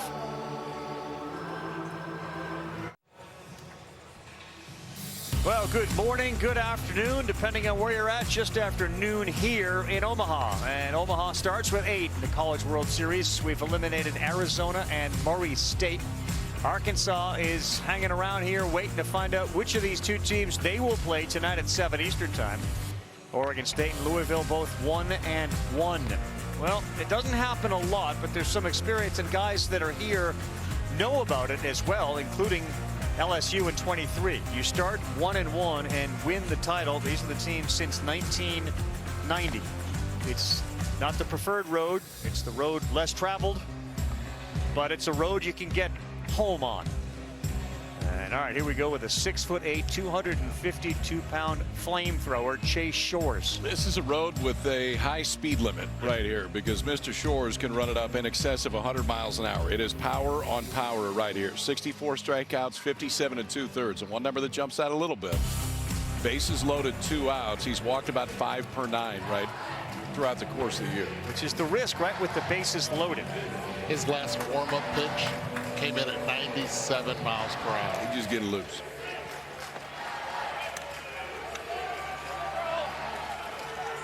Phoenix Call is the number 9 hitter for UCLA.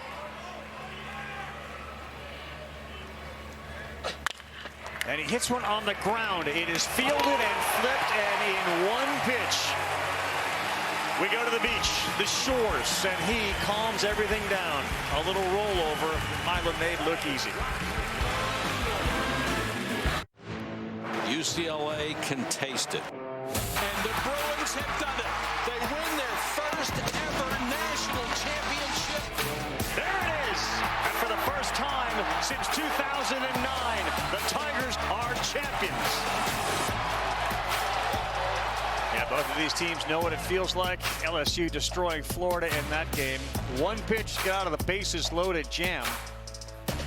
As the World Series dreams for both of these teams will not be dashed as a result of this game.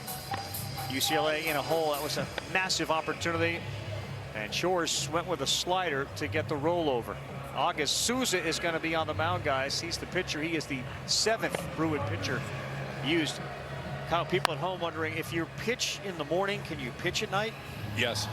Yeah, I mean, I think it depends on workload, but I would be surprised if at least a few of these guys, if UCLA has to come back and play tonight, don't pitch at some point later on this evening. Souza, kid they're excited about right here, and I mean, John Savage has done what we thought he would do. I thought maybe he'd go longer with May just because he's shown the ability to do that, but besides that, it's been short stints for this UCLA bullpen. Well, he's thought it through the same way that Jay Johnson and his staff have thought it through. LSU benefited from the long outing they got from Evans. It's been a different story on the other side, but they started this resumption down by 2 already. Curiel, Fry, and Milam, the top of the order for the Bruins, due up. Bottom of the 8th inning. A single, and he was hit by a pitch his last time up.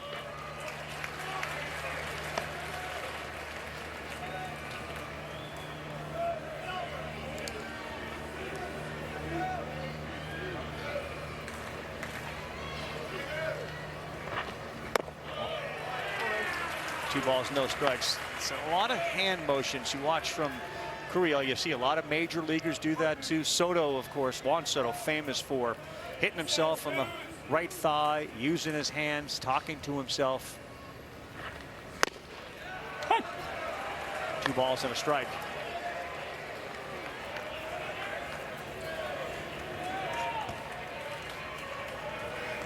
Thanks to Mom, Dad, he grew up, and there was one thing that he was always wanting to do. Hit balls, field grounders, swing and a miss there. Good outside pitch from Souza. We're going to see him at the next level. Yeah, it's going to be fun to watch him develop and fill into that body during his time in college. He will be a high draft pick. I think the question just is how high. And he will move to center field next year for LSU. Important guy to get out here. Leadoff man for Souza.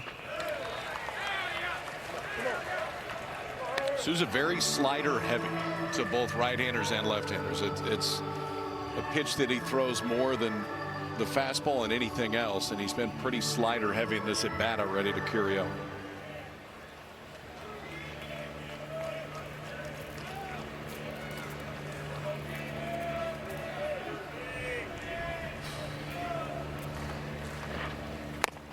Three balls and 2 strikes.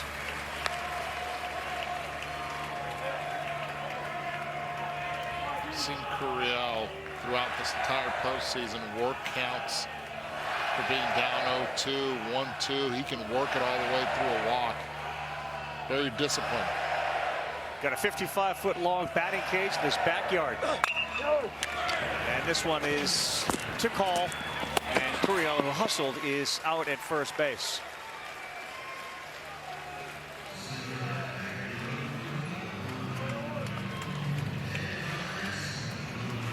Bruins have had to, and this is part of who they are when you talk about having so many guys that have appeared in at least 17 games. The idea that they have used 9 different pitchers for 13 appearances. Not like there's teams that would really bother. It doesn't feel like the Bruins, given their history this season, is going to be one of them.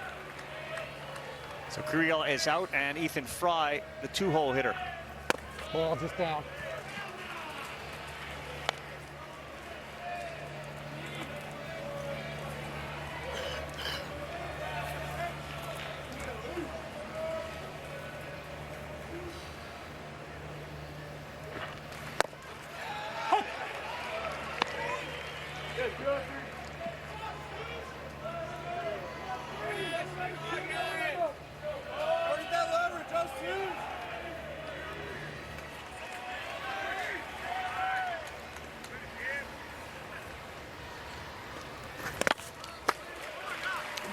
Yep. He lost the ball. Look at that one. Lost the helmet. Earpiece stayed on the helmet, though.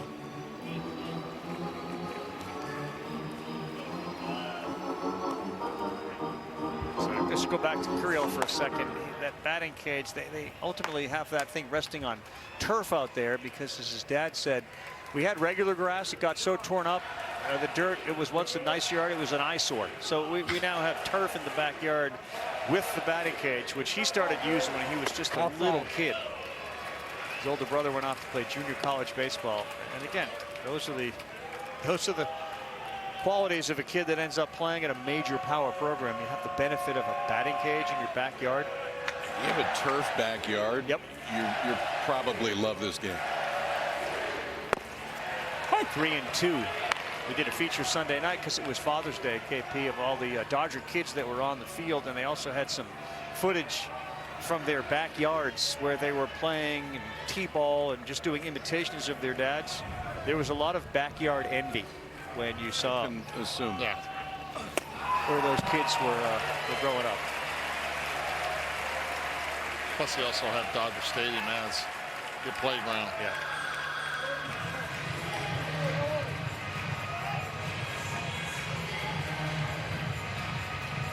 So a walk not close on that pitch.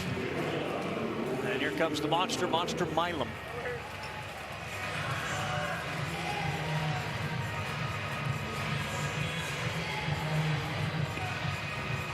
Again, the nickname has nothing to do with the size. So, oh boy, Savage is coming out again.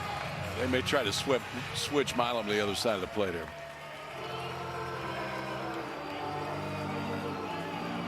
Can update our graphic on pitchers used. You're going to add Ryan Reeses to that list right now.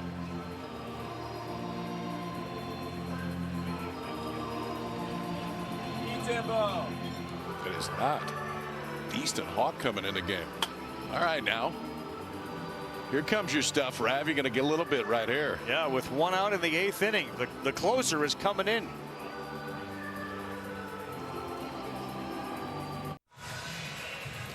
Well, it's interesting when you look at the way that John Savage has managed this thing. It took a while in the beginning to understand who he had, how he was going to use them. And ultimately, when they got here, he said, we finally got to know ourselves. But the 8 pitchers used ties a single game record.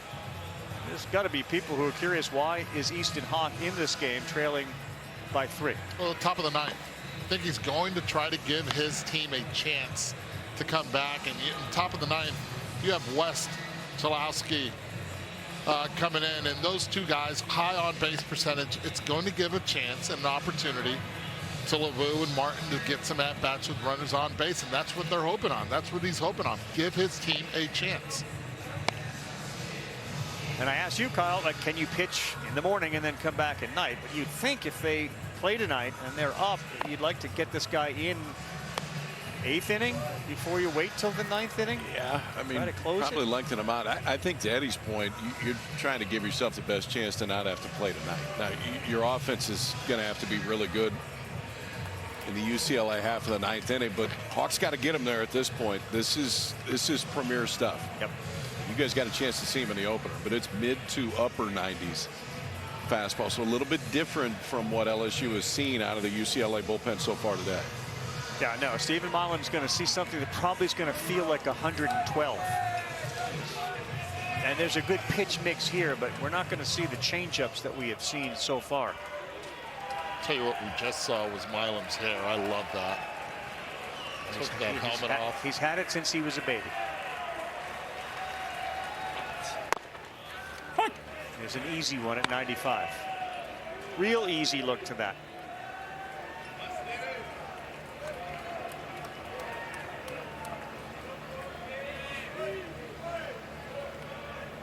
But he hit Gackle twice, and that's a good arm, and that one is just foul. Wow. Home plate out. The first base umpire had to get out of the way of it, and then we went into a whole presentation as to whether that was fair or foul. This was athletic down there by Angel Campos. I mean, we got a spin, jump, turn all in one move, and then a very relaxed foul call. Get out. Yep. Oh, we missed the best part. The strike in the pose. 0-2 with 1 out. Oh. There's Easton Hawk. That is filthy. I am curious to see what Savage said to his players in the infield as soon as he made this switch and they saw their closer coming in. Could have been a motivational thing as well. I'm coming in. I'm bringing the closer because you guys are going to get us back. I'd be surprised if that wasn't what he said. We're going to get out of this thing, and then we got the top of the order coming up, and we're going to go do some damage. And you're right. It's a way to kind of motivate before you even get in the dugout. But now Hawks got to get one more to get him there. That is Jake Brown, who in this game's got a couple of hits. And that ball is into right's going to get down. Off and hustling is Fry. He will head to third and get there standing up. First pitch swinging, and a delivery from Brown. Pitch was down and away. Hooked it again.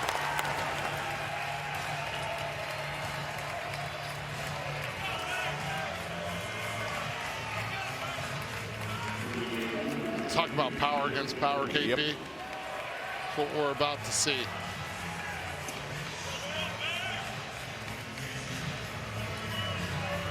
Third hit of the game for Jake Brown, and now Jared Jones, who had the 3-run home run in the first inning yesterday of this game.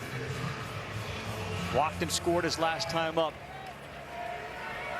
And this is a big-time showdown between a power pitcher and a power hitter.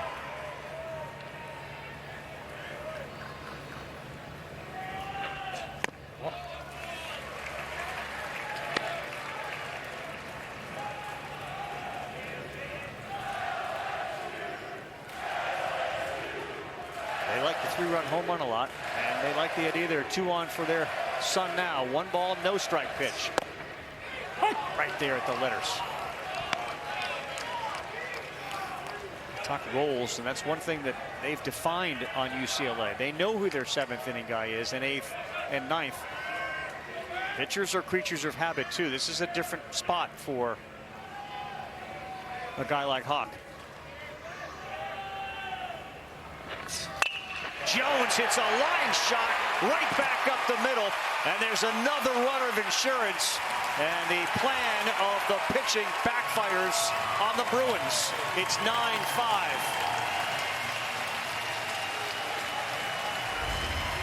'96 coming in.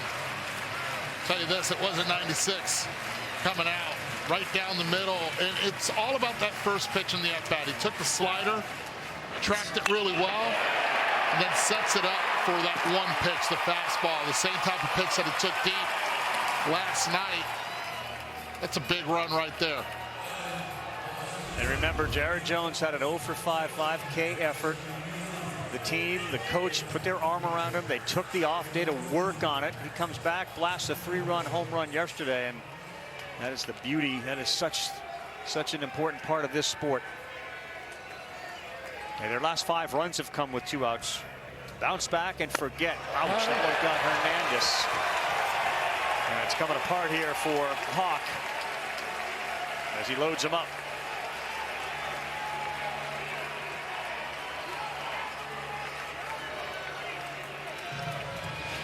Now, good intentions, and Hawk came in and got Milam, but since then, a single and a hit batter. And Mardi Gras Mike is you can kind of feel him out there, huh? Mardi Gras Mike made the trek up, so all 972 miles. That's a 13-foot Tiger. Actually, to be fair, it's 13 feet 5 inches because it fits under the bridge. To make sure it was low enough to get him under the bridges getting up here. Did you have to take any air out of the tires to lower it? No, just driving around downtown Omaha, blasting Louisiana Saturday night. Yep. So you can call that an emotional support animal, or do we go with the service? I don't know that you could sneak service into the ballpark in that one. Now, LSU's eyes light up when they get runners on all the bags, and they do now. They got 2 grand slams. They're hitting .429. And Michael Braswell is the next to have the opportunity.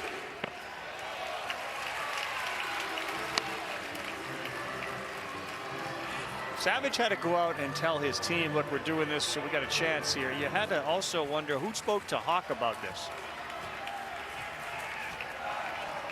I would assume it was pregame. And he knew he was going to be hot if they needed him. May have been a little bit of a surprise in a situation like this, but at the end of the day, I mean, you got to keep it as close as you can to give your offense a chance.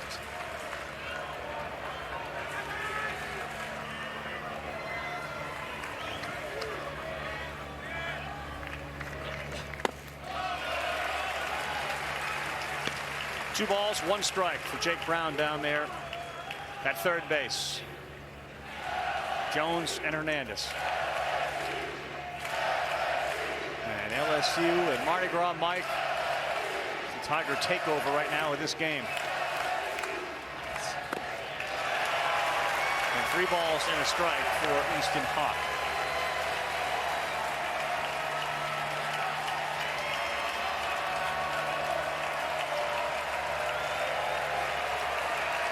Braswell 0 for 11 on fastballs if they're inclined to do it.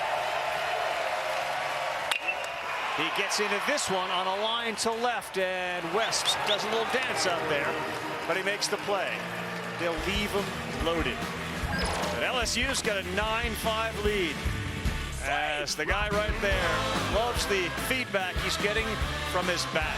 3-run home run yesterday and a big single in this one.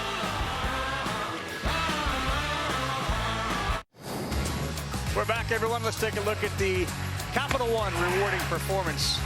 And you can certainly make the case for the offense that Jared Jones provided, but we're going to go with just today, meaning Tuesday's guy. Then it was Casey Evans, who was a arm saver as he gave them length out of the bullpen, and for the most part kept the Bruins bats at bay. Now I know what's in your wallet. them all about Tuesday, and there he is, the freshman Evans, who's going to figure again. That's the one thing about this tournament. Evans going to finish another game at some point. You know, Wood is going to be used again. Arkansas did not get a great start from their opener. He's got to be back, and he's likely to pitch a lot better. And now the chance to pour in strikes with a 4-run lead, trying to close this thing out against the top of the Bruin order. At 99 miles per hour. Shore stands 6 feet 8 inches tall. Out. And that's outside, and West does not give you a huge strike zone. The thing is, it's 99 with the fastball, that's real, but then the perceived velocity because of the extension appears to be even more.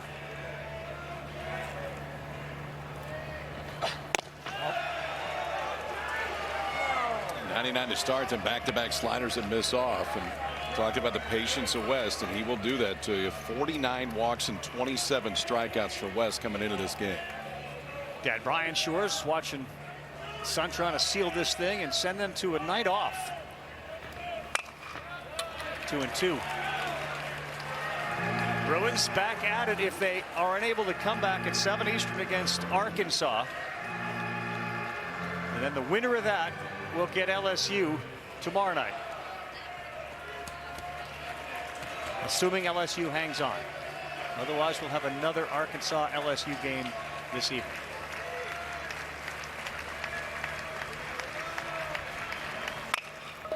Slow roller, West busting out of it. Dickinson's got it. Double pumps, and he gets the first out on a jam shot. Difficult pitch from Shores to West. Difficult pitch and a difficult play, because Dickinson right there had to go into the outfield grass. You're wondering whether or not that lip, and it's tiny here, but it's going to play any role in that last hop. Watch how deep he goes. And that gets those feet turned. He's a really good defensive second base. He's a really good all-around second baseman. Just 4 errors all year for Danny Dickinson at shortstop. And now it's again Rock Chalowski, and you're always looking for things. I mean, all he's got to do is look across and see the way that Jared Jones bounced back. One good plate appearance can get him going. Instead, he gets sawed off, and Dickinson is there. How are your fists doing to both West and Chalowski? So we talk about Shores and the velocity when he came in. 2 biggest outs that he's got. The first out, first pitch slider. That pitch right there to Chalowski, first pitch slider. Now just 1 out away from sending LSU to the 2-0 side. Talk about pitchability and stuff. They're like front hip sliders. And those things are right in here.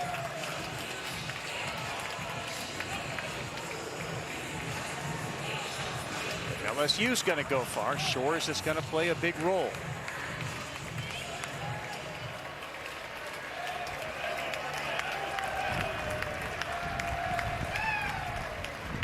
Mulivai Lavu. Strike 1 at 100 miles per hour.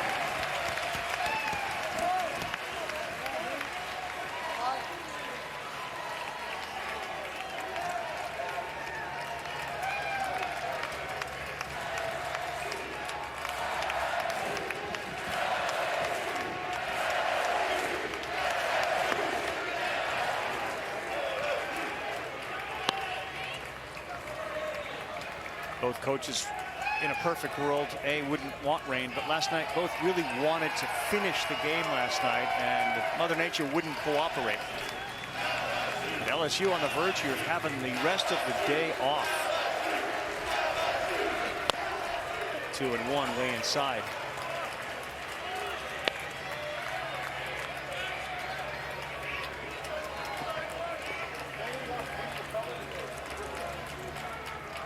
May not be any athlete more catered to having to deal with elements and other things than baseball players.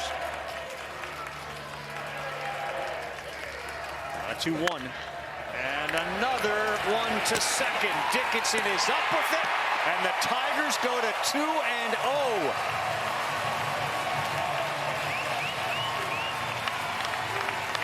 They are in the driver's seat. Their 8th 2-0 start in World Series history, and there is the critical number. The Purple and gold. They've won 6 of the previous 7 when it started 2-0. Remember the way this game started, granted yesterday, but the way this game started. UCLA scored 3 runs in the top half of the inning.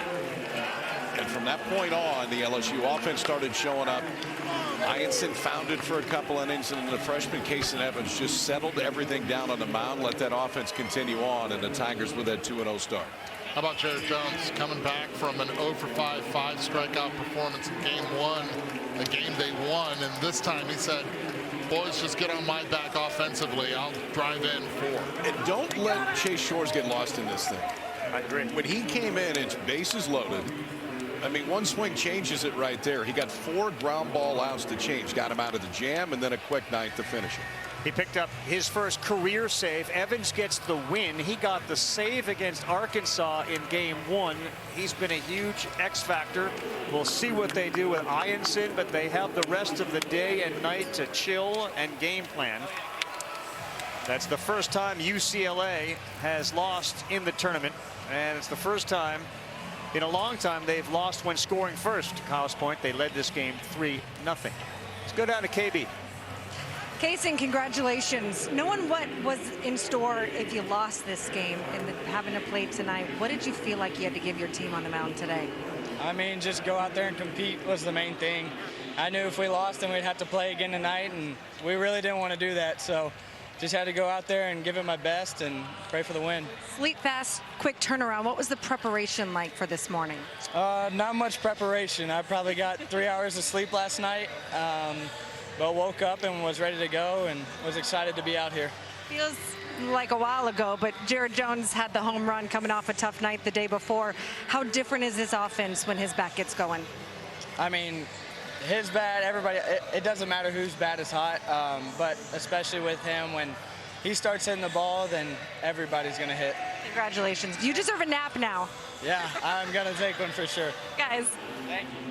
He had his own version of a red eye, just 3 hours sleep. Yeah. He performed a lot better than guys I know coming off red eyes. Evans outstanding, and just like that, they move into the driver's seat. Next game, 2:43 Eastern time, a little more than 1 hour from now. And it's UCLA right back at it tonight against the Arkansas Razorbacks. For KP, EP, and KB, I'm KR, our entire crew in the truck as well. Thanks so much for joining us here in Omaha. See you for the next one in an hour.